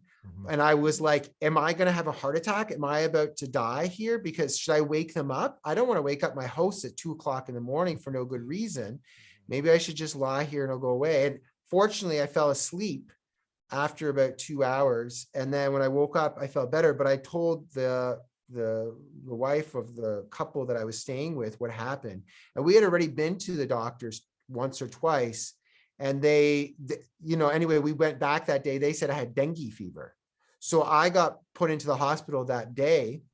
That was a Saturday. By Monday, they told me I had a septic infection. And if our listeners aren't familiar with sepsis, that's serious. Like you look online, they'll tell you like 25-30% of the people who get sepsis die. So my family was very concerned. My brother was wondering whether he should fly out to Jakarta to like be with me for my dying hours. But I didn't progress that bad. If I had it, it was more of a, I assume I had it. The doctor told me I had it. So, doctors don't want to know. It was mild or like, and I say this because we had a kind of a medical friend, a doctor friend. He actually administered a hospital. He came to visit me. He was Indonesian, but trained in the US. So I valued his opinion as well. And he looked at me and said, he was a little wondering whether I had sepsis because he said I was too coherent for that. So he was not so sure. Anyway, or at least it wasn't very advanced, but it was serious. And then they just found out I had your philosophy training really helped you. Apparently that your philosophy training made you coherent, and so he thought you didn't have this horrible condition, and so you're like, no, you don't understand. I am sick. If I didn't get the philosophy training, I would be incoherent. That's right. But please treat me. Don't please give me the treatment. Yeah. So anyway, then they found out, this was early days of COVID. They didn't know a lot. They weren't giving COVID tests to everyone like now. And it wasn't until they did a chest x-ray, decided I had an infection in there that essentially had pneumonia. Then they decided that they better do a COVID test. And then when they did that COVID test, I didn't get the results for like 5 days. I felt like this is way too long to wait. Right. But that's the way it was at the time. Anyway, because I had sepsis, they gave me a very strong antibiotic. And then that cleaned up a lot of the stuff because I felt horrible, like especially at night. And they told me one time I was like supposed to be confined to bed. I wasn't supposed to even get up to use the washroom. But I'm like, I don't even know how to use a bedpan. I'm not gonna. I'm gonna get up and use washroom is Canadian for bathroom for your listeners who don't know. That's how or toilet for the Brits or something. Anyway, so I love the Brits just get right to it. They're like, let's just call it what it is. Come on. Well, they also You're not washing. You're not washing in there.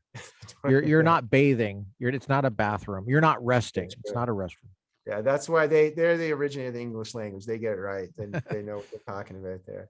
Water closet, what they used to. That's weird though. That's WC, weird. water closet. Like Yeah. what is put water in a closet? That's just strange. Toilet makes sense. Anyway, so I was pretty bad those first few days there. And then they gave me that strong antibiotic. And then, after a few days, I felt a lot better. But my COVID test came back positive after. It was about more than a week and 2 days, I guess. So then I post that online, and then, my mom got everybody praying. She said, like, literally there was like 1,000 people praying for me, and of course it's because everybody's hearing about this COVID on the news, and I'm like the first person they know that's got it. So yeah, I got a lot of attention, and Christians who know praying for me, and I'm very grateful for that. The thing is, by the time everybody finds out I have COVID, I was feeling a lot better, right? And they put me in an isolation ward or an isolation room. But after 2 weeks, I was still testing positive for COVID, but they needed that room because those other people were a lot more sick. I didn't really have any more symptoms anymore. And they wanted me to go stay in my embassy. They're like, do you have the Canadian embassy? Is there like some isolation room? Well, the Canadian embassies, they're not fancy like US. Maybe US embassies have that. I don't know. But the Canadian embassy is like, no, we don't have anything like that. No. So, they didn't know what to do with me, right? Like, because anyway, what ended up happening is I posted this online, and this basically, I had a Canadian friend there who had lived in Australia and different places. Her brother taught at one of the schools I spoke at. I just met him briefly. He was in Canada, but he still had an apartment in Jakarta, Indonesia. And he basically said, no one's living there. You can stay there as long as you like. And it was such a huge blessing. Suddenly I went from, they wanted to get me out of the hospital, and I didn't have, where do I go? Like, if I can't ask a friend to let me stay there, because what if I'm still infectious? I can make someone else infected, right? And I mean, am I going to rent a hotel for like how many weeks before I stop being contagious? Or like, nobody knows. These are early days of COVID, right? So where am I supposed to? They're not going to let me on the plane if I've tested positive still for COVID, even though I'm free of symptoms for like 2 weeks. So it was just a huge blessing to be. I remember the pictures. Nice I was looking at the pictures, and from you in the hospital, I think I saw a picture, and it looked like somebody was in like a NASA suit dealing with you. I don't know if that's the same picture or something else, but I just remember thinking, gosh, they're really wigging out here, and I'm not sure why.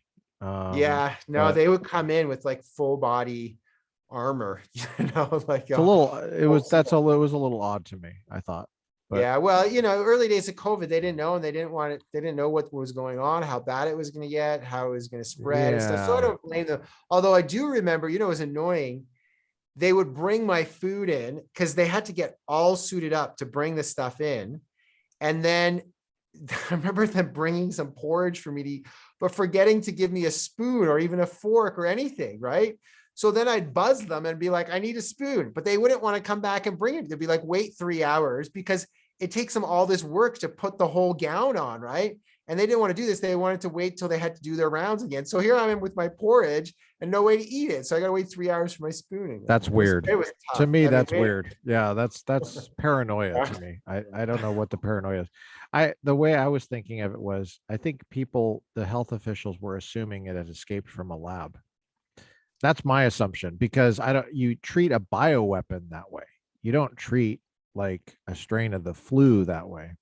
I don't think so. But to be fair, early days, I'd say it's better to be more cautious and careful.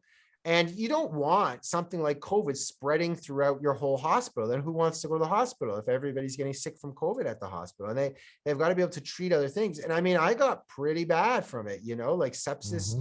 It's hard to know. Like, I mean, I definitely tested positive for COVID several times. So I know I had that. But dengue, I don't know if I really had that. And sepsis, I was told that, but I sometimes I think it might be hard to know some of these things. Yeah. So I don't blame them for trying to like keep other people from getting sick and such, right? And if you think it did escape from a lab, then that would be a rational response. See, Yeah. I think I am being fair. I think that's the best explanation for the Well, paranoia. from But what I've looked into, yeah, I mean, early on, like a year ago, saying it came from a lab was a conspiracy theory, but now apparently, that's not there. There's credible evidence for it. And I've been suspicious. I don't think we can know for certain. Like we don't have a it's not smoking really, gun, it's not necessarily a conspiracy theory, because a conspiracy theory, we have to take the two words. It's definitely a theory, yeah. but the word conspiracy means there's at least two people that agree on a plan to carry out some kind of a plan. But Okay. it possibly could escape from a lab with only one person. So that's not a Oh, okay. conspiracy. Oh, okay. Right. Right. And Yeah, if yeah. it's not a conspiracy, it's not a conspiracy theory. All a Sure. Okay. conspiracy theory does is say, I have some data to explain. I need a theory, right, in science to inference to the best explanation. And Mhm. sometimes postulating that two people planned something is the best explanation. That's why Mhm. it's a crime, for example, in the United States, for two people to even agree to carry out a plan that is illegal. Mhm. Then that itself is a crime called conspiracy to commit something like kidnapping or bank robbery or something like that. But so that would be, a prosecutor would say, this is a conspiracy theory to explain this. Jury, please convict these people of this crime. Right. But you So could okay, say but yeah, conspiracy theory in the sense that the Chinese government, assuming it did come out of the lab, which I think there's a credible case to be made for that. Assuming it did, the Chinese government yeah, conspired to cover that up or to that prevent people from knowing that is about it. most certainly true. I think, Yeah. and most certainly. But when you say the Chinese government or the Communist Party government, Uh-huh. um, that not necessarily top down from Beijing. That's like, because the Communist Party is controlled by different bosses in Oh, that's right. provinces around China. I'm not an expert in how this works, but Yeah. it could have just been a very small number of powerful people, and who knows? I mean, It would have eventually, could be, but as in sure, at terms of, first it would have been local, but as it grew, yes, that's right, that's right, that's Xi right. Jinping would have had a say, and the That's Politburo definitely true. would have That's, been certainly yes, a decision. absolutely, that's true. I'm glad you said that. Yeah, yes, that's right. I think in terms of letting the world know how, what the data are, like who's sick, how many people are sick, where's the origin, just sharing more information. My understanding is they didn't do that at all, or very Yeah. well. So Right, they right. censored. That's why I hate censorship. Yeah, I think yeah, people need to just have information and just let them come to their own views about things. So right. I don't like censorship. I understand kind of why YouTube does it. They want to prevent extremism, Yeah. because there's studies where if you click on the algorithm, what the algorithm gives, if you click through, it goes more extreme. Mhm. You know what I mean by extremism? Yeah, It's yeah. it's a little unclear what extremism means, because we use it to mean something bad, Mhm. right? But you could actually be extremely good. Mhm. But usually people don't usually mean the word extremism to mean something good, you're getting better and better. They Yeah, you mean, could say Nobel Prize winners are yeah, extremists. that's right. Extremely smart. Mother Teresa was extreme, right? Yeah, that's right. Gandhi was not Extremely a normal person. care, He was extreme. Yeah. but sure. Martin Luther King Jr. was an extremist. Yeah. So I prefer to be a little bit more clear. I think what they mean is, when you click through the algorithm, it gets worse and worse. I think that's what they really mean. And Uh-huh. that is the type of extreme, but it's only one type of extreme. Yeah, yeah. So anyway, I try to be very careful with the terms. Now, going back to, you said you were in the hospital, and I want to go back to something you said. You said, um, God is good, I recovered. If Mhm. an atheist is listening to that carefully, um, what would you say to this? You said, God is good, I recovered. If you didn't recover, would that mean that God is not good? No, I'd say God is still good because I Okay. trust ultimately that God has a good reason for any evil or bad that happens in the world, right? So can I prove that? Absolutely no. But here's the interesting thing. Even if we all existed in heaven, we would still have to trust that God is good, even if nothing bad happened. Because if you're in heaven long enough, and here's this my little apologetics, if people want a little taste of it, Mhm. this is a little taste of it. People don't realize that even if we didn't have any bad stuff happening, no sickness or illness, we would still have to trust God. Because if you were in heaven long enough, you might wonder, people say today, hey, God has a good reason for allowing evil. There's a greater good. Well, you might be in heaven and you might think, what if God is allowing all those good things in heaven for some greater evil person? Mm.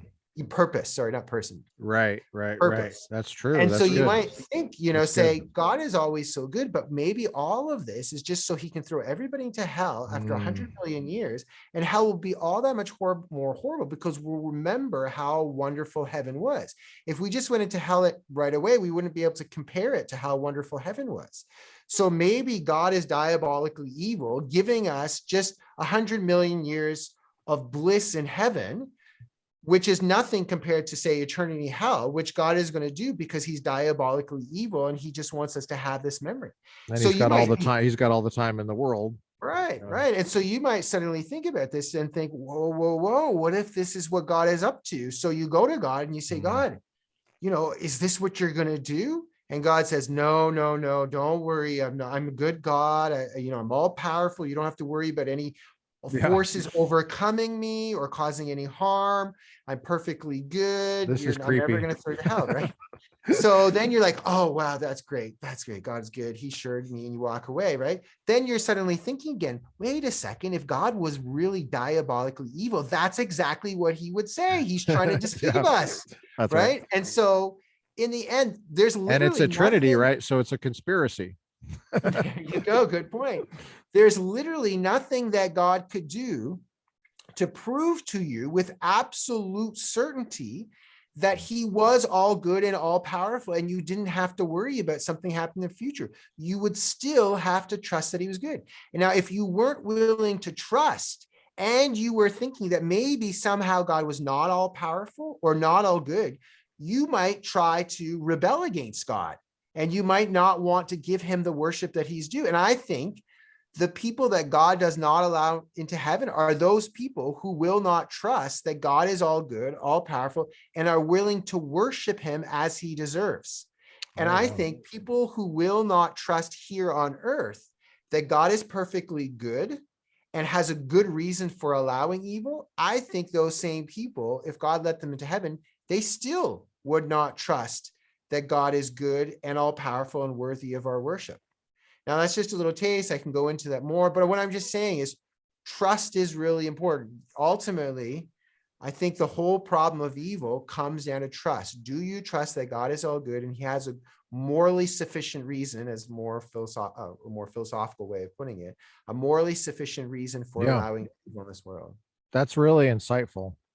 I really, yeah, that totally resonates with me. It sounds like you have nailed down a possible blockbuster genre of fiction that hasn't been written yet called Christian horror. Being in heaven Well, and ask yes, God yes. And if he's I good. feel like I came up with this genre, so I get 10%. But I've talked about this like in the past where, you know, what if basically heaven is run like the Democrats want to run uh the United States, or like leftists in the world politics, socialists, communists. And you get there and God has delegated everything to bureaucrats. Like God has delegated, the angels are the bureaucrats, and they're doing the best they can. And Yeah. you get there and your paperwork with the book of life is like missing, and there's a mix up like in your spelling of your name, and you're like um um you're like, no, no, that's me, I really did believe in Jesus. And they're like, well, but, and they even have like a foreign accent a little bit because it's heaven, it's a foreign place. Okay, lots of different people there. and they say, we have to check the papers. There's not in the book of life. Please wait over here. And you're like waiting for like 1,000 years. So you're kind of on the same thing of trust in God. Is as the answer to the problem of evil. That's interesting. How long ago did you come up with that? How long did you have? I How don't long ago remember. did? I don't know. It's been a few. I've thought of this for a few years because I've talked about it for quite a while. So you said, can I get this right? You said getting into heaven, you think, would be predicated on believing that God is good on earth. Is that right? Yeah, so that's, for the Christian listeners, I don't want to say it's just that. Obviously, Okay. faith, salvation comes through faith in Jesus by God's grace. And it's because of Jesus' death and resurrection that our sins are atoned for and we have eternal life, right? So I'm not saying it's just this, but part of living the Christian life after you accept the free gift of salvation made possible by Jesus' death and resurrection, that is followed by repentance. And repentance means we are worshiping God. That's something I think we don't talk enough about. Worship matters a lot to God in the Bible, but Christians don't talk enough about what does worship mean? And I need to learn more about it, think more about it too. So you're only going to worship God if you trust he's worthy of worship. Yeah. And a being that's worthy of worship is going to be perfectly good. That's If right. he's a perfectly good being, he has to have some good reason for allowing evil. If he doesn't have a good reason and he's just doing it for the kicks, I don't see how you can say he's perfectly good. So, part of the Christian life is worship. That involves trusting that God is good and worshiping because he's worthy of that worship. Okay, so go back to what you said. Help us understand. You said God is good. I recovered. Yeah. So why do you say it that way? Well, because What do it you is a mean good by thing. that? Okay. Certainly being able to recover from an illness is a good thing, right? And so that's a blessing that God gave me. Now, if I had not recovered and I died, I trust that God would bring some good out of that. I don't think the suffering and the death in and of itself is good, but whatever good purpose God has for that, and I could talk more about that if you wanted, but whatever good purpose God has for that, regardless of what it is, that is good. Did you have some insight that God had a purpose in that suffering when it was happening? Well, I don't want to claim that I know Or specifically after, maybe why after? God. I Okay. have my ideas, my theodicies about why God allows evil in general. A theodicy is an explanation for our listeners, for why God allows evil to occur. Were you But scared? Were you scared at that time? no, not particularly, to be honest. Like God's told me in the past that, that there was certain things I was going to do in my life. I won't go into all the details, but he spoke quite clearly about things that would happen in my life, and some very specific things that God said have already come true. And so I kind of knew that was going to happen in the future. And I didn't see how those things could happen if I died in the hospital in Indonesia. And so I think that partly because of that, I was assured, but I also just like it, although I was very serious in my situation, I don't know, I just didn't, not just because of what God said, but I just didn't think I was going to die too as well. And so, I also was blessed because I was in a good hospital, like Indonesia doesn't have good hospitals everywhere, but I was in the capital city of Jakarta, and I was in, a hospital that was relatively good quality. So that was helpful too, right? But one good thing that did come out of my being sick is that I suddenly got interviewed by a number of people about my illness, because I was suddenly, one of the few people. And then I got to talk about my ministry and stuff like that. And I got to put an article on my website that got a fair bit of traffic. And I kind of talked about my COVID experience, but I also talked about my faith in God and my ministry a little bit too. So, that was one good thing that came out of it That is interesting. Yeah. What do you think the best argument for existence of God is? You've obviously thought very deeply about this. Yeah. What is it? Or for There's still, Christianity? Yeah.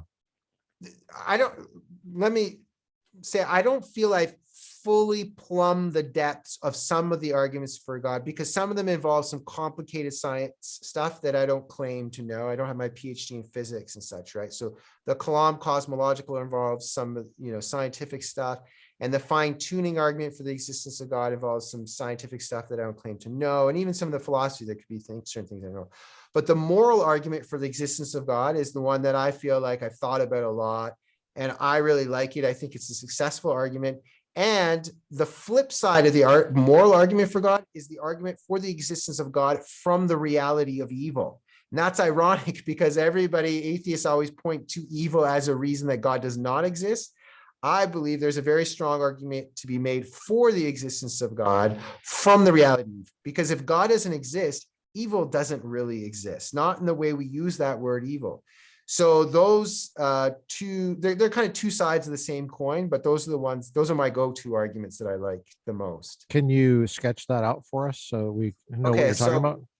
All right, so I'm just going to do it very quickly. If people want to hear more of a longer version, I will have lit podcasts on this eventually, and I'll have an article on my website eventually. Maybe even by the time you post this up, you can put in the note. We'll link that in the description. Okay, even if it's later, I'll go back and put it in. Okay, all right, fair enough. So one of the things we have to say with I'll do the moral argument for God. When we say certain things are objective and certain things are subjective, and when I say something is objective, I mean it's true because of something that exists outside the mind. Philosophers like you will understand I'm talking ontologically, not epistemologically, but I'm going to not use those words because I want to make this broadly understandable.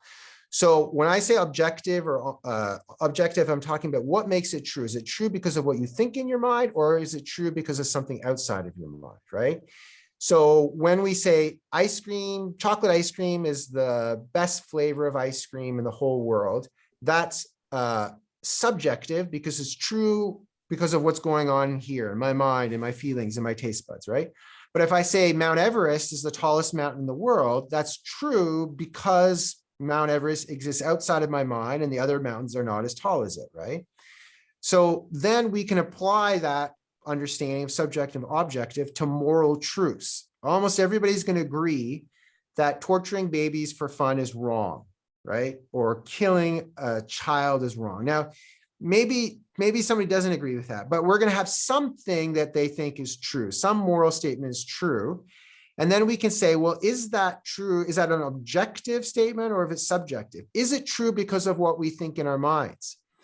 That can't be the right answer, though, because if it's just true because of what we think in our mind, then someone else who disagrees is just as right as we are, right?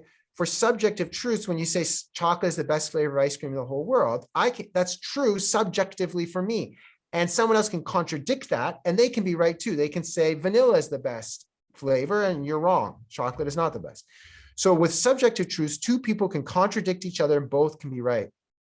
But when it comes to moral truths like torturing and killing a child for fun is wrong, we don't treat those moral truths in that way. We don't say, well, someone else who has a different view who thinks that's good, well, they're right as well. No, that's not how we treat morality. We say a moral truth like torturing and killing a child for fun is wrong. That's true regardless of what anybody else thinks. And if someone disagrees, they are wrong. That means that truth is not true just because of what we think in our mind. It's not a subjective truth. Therefore, there must be something outside of our mind that makes that true. The question is, what exists outside of our mind that makes that true? Well, one reality that exists outside of our mind is the physical world. The physical world exists out there. And when I say physical world, I just mean everything, made out of, I can't remember now, leptons and what are the subatomic particles? There's two classes, and I slipped my mind right now. But I just mean like leaves, trees, rocks, oxygen, distant galaxies, the molten core of the earth, any physical thing, right? Anything that's studied by physics and chemistry, all of that is physical things. The problem is a moral truth like killing children is wrong. That is not true because of anything that exists out of my mind. I can't point to the sun and say, because the sun exists, therefore murder is wrong. I can't point to a rock or oxygen or subatomic particles or distant stars and say, compassion is good because that distant star exists. Moral truths just cannot be true, cannot be grounded in the physical world. So what are we left? The way we say moral truths, they're not true because of what we think in our mind. They must be true because of something outside of our mind, but the physical world can't support or ground the truth of those statements. So there's only one other option. There must be something outside of our minds that is not physical, which entails or which grounds moral truths that say murder is wrong. What is this non-physical reality that exists outside of our minds? Well, what we're starting to talk about now sounds a lot like God, right? Now, it's not necessarily the Christian God. It's just some non-physical reality. So we call it a spiritual reality that entails moral truths. So yes, I want to emphasize we don't have the Christian God, but we are a step closer to the Christian God. So it'd be like part of a cumulative case. Exactly, right. And so we can also add, there's other reasons we could add why I believe this non-physical reality must be some kind of mind, that it can't just be this, Yes. like a Platonic form, which, is a way of understanding or thinking of it. Yeah. So if it's got to be some kind of a mind, and I say this because it relates into purpose of life, which I haven't explained, but you could go into that. And then if you add other arguments for the existence of God, if you assume that, assuming they're successful, the cosmological argument, the fine-tuning argument, you might want to say the ontological argument, you start to get something that looks a lot like, similar to the Christian God. And then if you add in a case for Jesus's death and resurrection, then you can say much more concrete that this is the Christian God rather than just some classical notion of God. Do you believe that murder is wrong? Yes. Why do you believe that?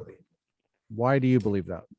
Well, ultimately, because you could say I sense it in the sense of so there's a lot of philosophy here that I know you'll understand, but I'm trying to think about how much to explain for our listeners. I'd say it's okay. Just go for it. And then if there's a term that's unclear, I'll just ask you to explain it. I know it is a properly basic belief, right? So in the branch of philosophy known as epistemology, they talk about certain things that we can know or be rationally justified as knowing or have knowledge of without having to have some kind of argument for, right? So in the sense that I can know the moon exists because I look at it. And unless I have some reason to think that my knowledge of the moon is false, like there's some kind of defeater or something like that, I don't need an argument to know that the moon exists. I can just see it, right? If I use my senses and I empirically detect something, like I smell something or hear something, then I'm rationally justifying that and knowing that's true apart from any arguments. And that's an analogy, because you can't see that murder is wrong, right? Right. So I also believe, though, we have another sense in us that allows us to know that and it's not an empirical faculty. It's not something I smell or taste or hear or something like that. But I believe we have this other sense in us that allows us to know that human beings have value and worth, and to know certain moral truths that come out of that, such as that murder is wrong. What do you call that? What do you call that faculty? If it's not sensing, if it's not seeing, that's a faculty. So what would it be? I call it the sixth sense. It allows me to know dead people exist too. I'm just kidding. But I think Michael Huemer at University of Colorado Boulder calls it moral intuitionism. I think other people call it that too, but is that what you mean by that? Is it's a faculty? You could call it that. I'm not familiar with that term, but you certainly could use that word. And I think it's similar to, there's a famous Christian philosopher named Alvin Plantinga who talks about the sensus divinitatis. Oh, okay. And he says, I mean, I know you know this, Lucas, again, but the sensus divinitatis allows us to know that God exists apart from any arguments. And this is not an argument Right. for God's existence. It's saying if God exists, we can be rationally justified in knowing that God exists apart from arguments. And that's an important distinction people miss, right? Well, yeah. And I asked you directly because it occurred to me to ask you, do you believe murder is wrong? And it would have been very creepy if you would have said, after all of that you just said, if you would have said, no, I don't. but you do. I guess I feel like you gave a very astute answer that's probably true, and it's certainly a respectable answer. Like, it sounds very academic, but I feel like if you were to ask me, do I believe God, or not God, but if you were to ask me, do I believe murder is wrong? You can ask me that if you want. You don't have to be bashful. Okay. Do you believe murder is wrong? Yes. Good. Great. The reason, and you could even ask me why if you want. You don't have to be bashful. Okay. Why do you believe murder is wrong? I think it's because I read the 10 Commandments as a kid. Okay. And I just developed. Now, I'm not saying this is contradictory of what you said. Okay. I just think it's like, and I don't know how to weave it into what you said exactly. We don't have to figure it out today, but maybe I just wonder, why would God have to give the 10 Commandments is what I'm wondering. Yeah. And I think it's because, there's different issues here, but we have this the sensus divinitatis that is related to our sense, or to our knowledge of morality. But that's a flawed ability. So that's why, and I think all human beings have that, regardless of whether they're Christians or not. That's why there's a lot of common morality throughout the world. You can be Buddhist or Hindu or Muslim and still believe murder is wrong. Or Jakarta has laws against murder. Exactly, even though it's a Muslim majority country. Mm-hmm. But that faculty we have, or that ability inside of us, is flawed and corrupted by our sinful human nature. And so we need help and information from God to help us correct that, and to correct the wrong ideas that we get from it. So, but that doesn't mean that some people would say, well, that sense doesn't exist. No, we have a sense of sight, even though some people can be blind or have, impaired vision. And so sometimes we need help with that, to see things correctly. Right? That's true. That's good. That's really good. I don't think we got to, why did you set up in Georgia? Oh yeah. So we were originally going to go to Korea, but then Korea was close. It was the pandemic, hard to get there, and we wanted to do our ministry there. Then we were thinking about Philippines. Philippines was even harder to get in. They weren't letting anybody in. So I literally went online. I just started doing searches for the countries that Canadians can get into. And Georgia came up on that list, and there was like 20 or 30 countries. A lot of them were like small Caribbean islands or something like that. Oh man, and why didn't you go there? Why didn't you go to well, it could have been nice, but anyway, Georgia, Tbilisi. You kind of look like a drug dealer right now. I'm just saying, you could have fit in the Caribbean perfectly, because you look very rich. And are you saying because this background? I should let our listeners know. I have a green screen behind me. This is not. This is not my silk shirt, and I think I can see the guard next to you. Have a guard, right? With a gun. No. But I've got bodyguards all around me. You do have bodyguards, yeah. If you pull a gun out, Lucas, they're going to blow you away. Just be warned. Yeah, they're going to make me wear a mask, which is even worse. Yeah, that's awful. I was going to ask you to wear a mask during this interview, and just but I'm glad I didn't. Glad you didn't. Yeah. So we just researched Georgia. I looked on, there's more and more people who are living, with the internet and with Elon Musk's new Starlink satellites. More and more people don't have to do their jobs in Canada, America, big cities or whatever. You can live anywhere, work remotely. And we've seen that during the pandemic. So there's more and more people saying, well, what's a nice place in the world to live in, right? And so Tbilisi doesn't have the taxes that Canada has. It has a much lower cost of living, but it has a lot of nice things here. I mean, they have shopping malls, there's, grocery stores, there's a Subway and stuff like that. So, I mean, not that my goal in the world is to live in the nicest place, right? But the ministry we're doing is international. A lot of times I'm traveling to different parts of the world. So I don't have to travel from Canada. And then there's a lot of online stuff. And so I can do online stuff from here. There's internet access. The internet is obviously working very well there. I think we've had the best connection. We've had better connection here than when we have with some of the American people that have come on. So tell us about your ministry. How can we learn about it and support it? And also tell us a little bit about how you got the idea for your ministry in the first place. Well, a lot of it just came because, so I was, doing those MAs that we talked about. I lived in Korea for quite a while.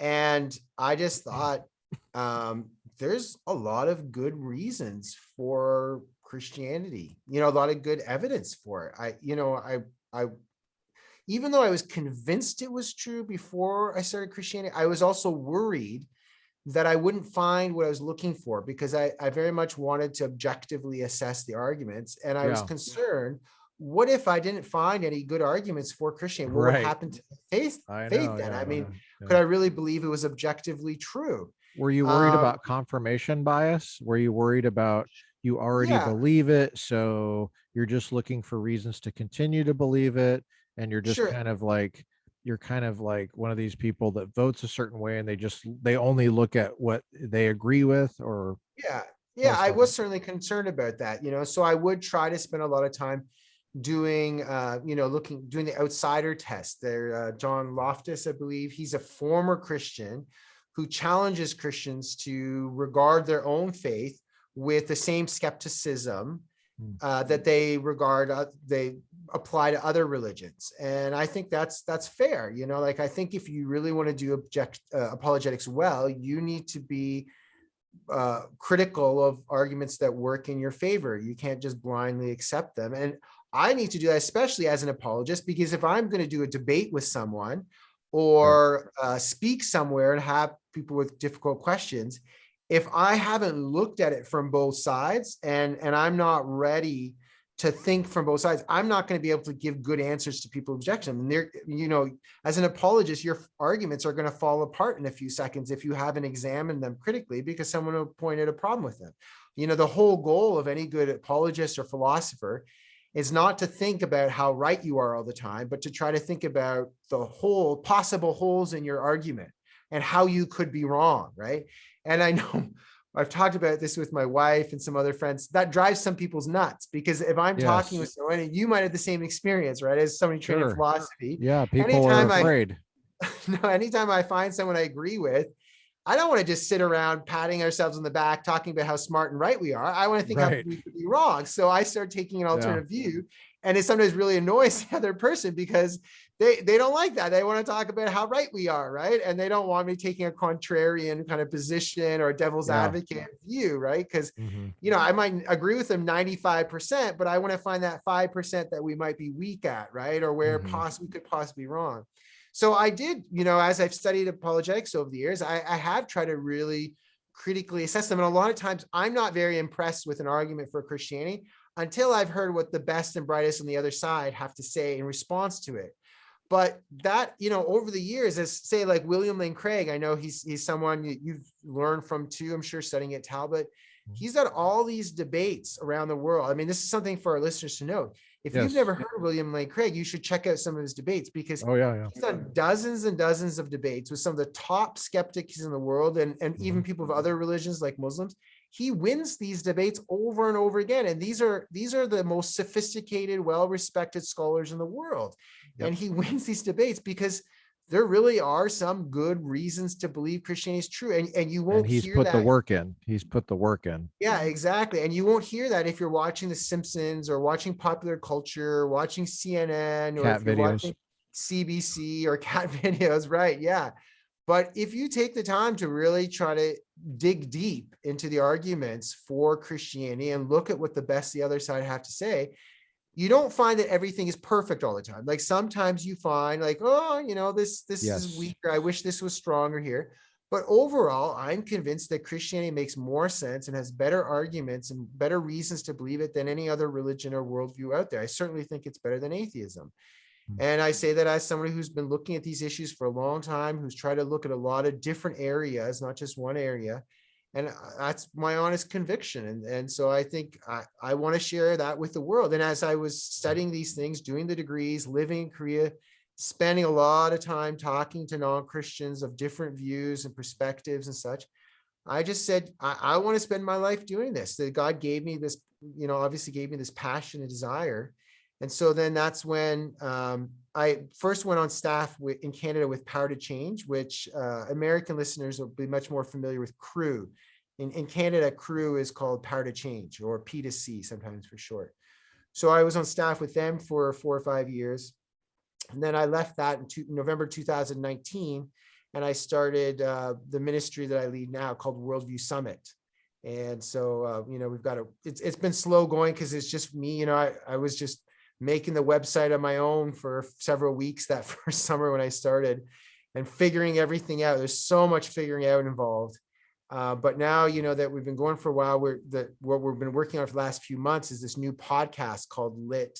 And we still only have about 5 or 6 episodes because I'm doing it differently. I'm not doing it like this. I'm trying to make the episodes are only about 10 minutes long, and they've got a lot of fast change in it. There's a lot of, I'm trying to make it kind of fun to listen to and have clips of different scholars and people speaking in it and things like that. And so there's a lot of video editing that I'm trying to get other people to do. And I'm trying to find the right person to do that. And it just costs a lot to get someone to do video editing. So I'm working on raising the funds. And then I also, many people might not realize this, but a lot of YouTube channels that have a lot of video editing in it, there's a lot of fast-paced change stuff. It's usually not one person doing that. There's usually a team of 5, 6, 10, 15 people who are all working to make that happen. And that's how they can crank out 1, 2 episodes a week. That sounds like a conspiracy theory to me. Because what you're doing is you're saying you have this video and it's too complicated to explain by just one person. Well, so there's a bunch of people that made that. Well, it's not about it's about a team of people who are working together who are what okay.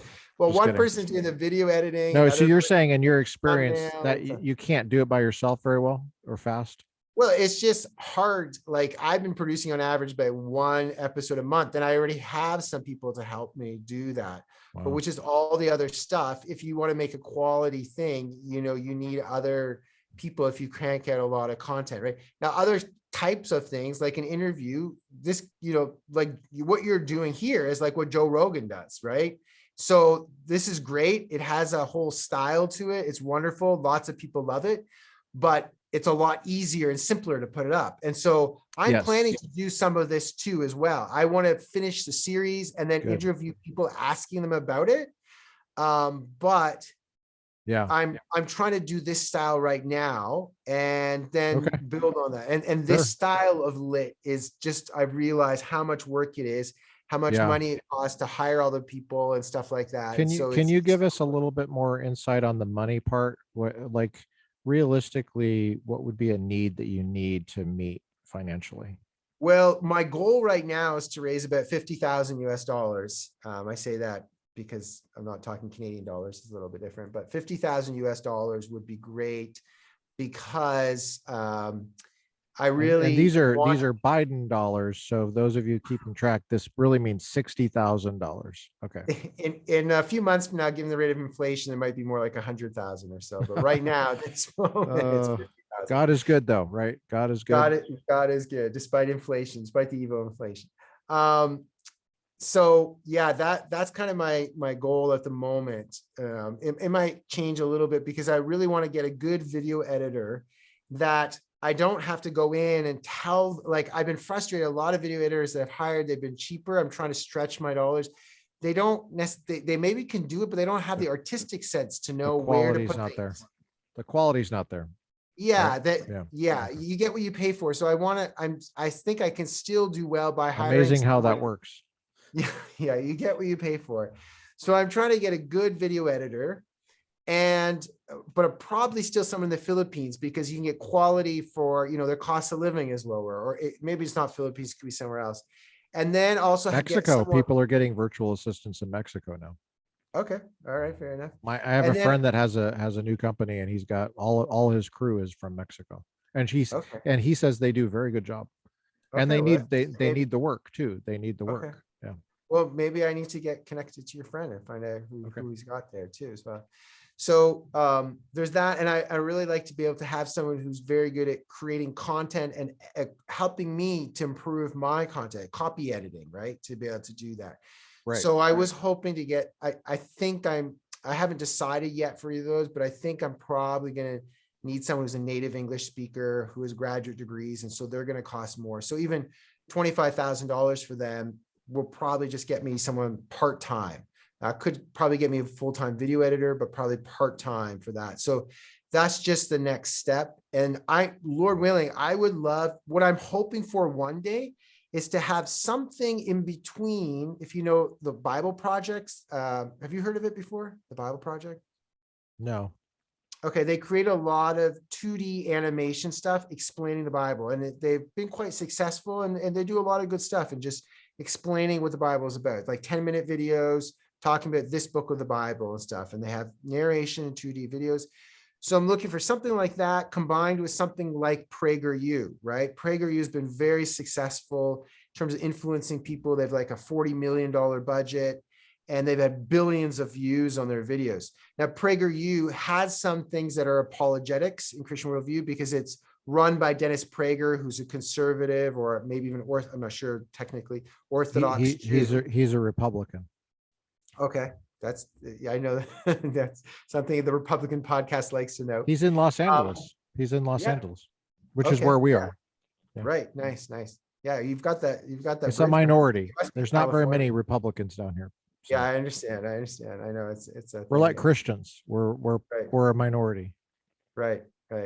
So PragerU talks about a lot of other stuff that I don't even know about. Some things I find them interesting to look at, but I'm not like saying I necessarily agree with everything. They're 5 minutes. Point is, they're 5-minute videos, right? Yes, right. And they're very successful in terms of just reaching a lot of people and spreading Dennis Prager's ideas. And the Christian apologetics part, I definitely resonate with. Other parts I agree with, but they're not necessarily Christianity. And then there's other parts where like, I don't really know much about that, but it's interesting to hear their opinion, right? My point in bringing it up, though, is I'd like to make a Christian apologetics version of those two things, although kind of in that sphere, right? And I just think we have huge opportunities. The Christian church, has huge opportunities now in the information age in terms of, we can reach into the heart of the Muslim world and be able to say things and share things now that in 1400 years of Islam, we have not been able to do. And there are all kinds of atheists online spreading their ideas. There's all kinds of Mormons, Jehovah's Witnesses, Hindus, Buddhists. And I'm not against the people. The people are made in God's image.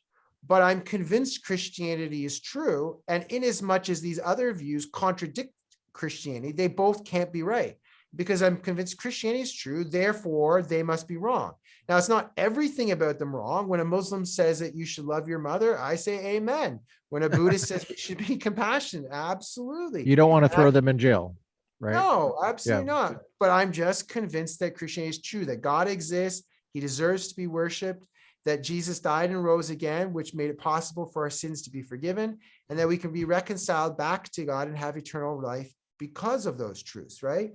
So I want to share this with people, and I'm looking for Christians who believe in this vision, who want to see this kind of high quality information out there, and would like to help me do that. So if any, do you have a donate button for this project? If people go to our website, worldviewsummit.org. So it's just worldview, the word worldview, and then summit, like the word summit. There's no space between it. Worldview Summit, all together, .org. That's ORG for people who don't know how to spell org.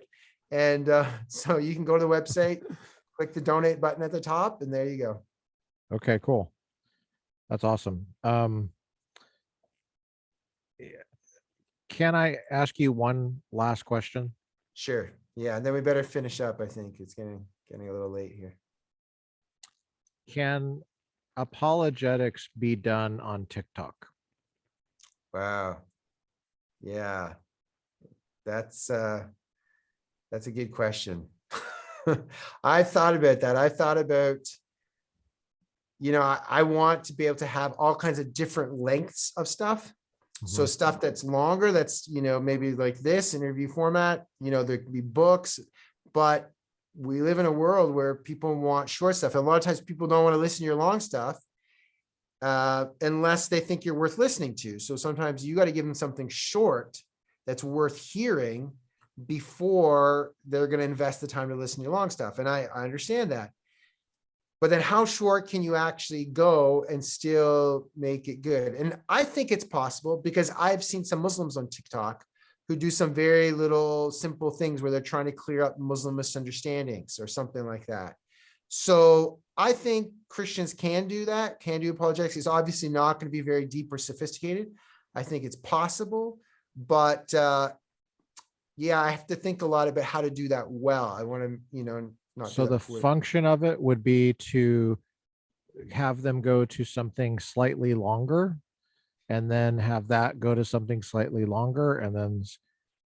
Yeah, that's the strategy I'm adopting, and I will be adopting more in the future. And I'll have to, like, some people might jump into your long thing, right? Like some people might jump right into an hour and a half interview because maybe someone recommends it.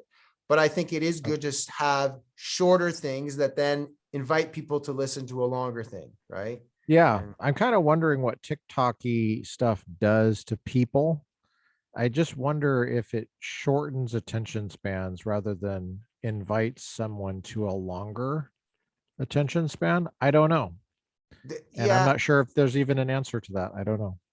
There's certainly probably a lot of people who might see what we put on TikTok and never bother to go to anything longer, more sophisticated. They will probably just go to the next TikTok, right? Because that's the point of it, is to constantly give you dopamine and constantly serotonin or whatever it is. I don't know the brain stuff, but anyway. So, we're not gonna I don't think TikTok and reels and short stuff is ever gonna disappear, or at least not in the near future, unless something gives a bigger dopamine fix in the future, right? We're gonna keep having that. Right. So I think there's no point in fighting it. We might as well embrace it and try to use it for good purposes to bring glory to God. I agree. And we are so grateful that you spent the time here on is it Friday night for you? I believe so. Yes. Friday night. I know you were going to go out clubbing. We went back and forth and you said, as long as it doesn't interfere with my clubbing activities on Friday night, because I get a lot of business done, a lot of handshakes, a lot of cash. That's where I learn all my apologetics. I kind of go there and I learn from like the cash deals you do. And so, but we really appreciate you coming on, Peter. It's been great to reconnect. Part of why I'm doing this is because I get to use this to talk to people I like, and I get to reconnect with you. We kill two birds in one stone. Awesome. It's been good connecting with you. And I'm glad you don't think I'm an idiot too, as well. No, of course not. I appreciate that. Thank you. All right.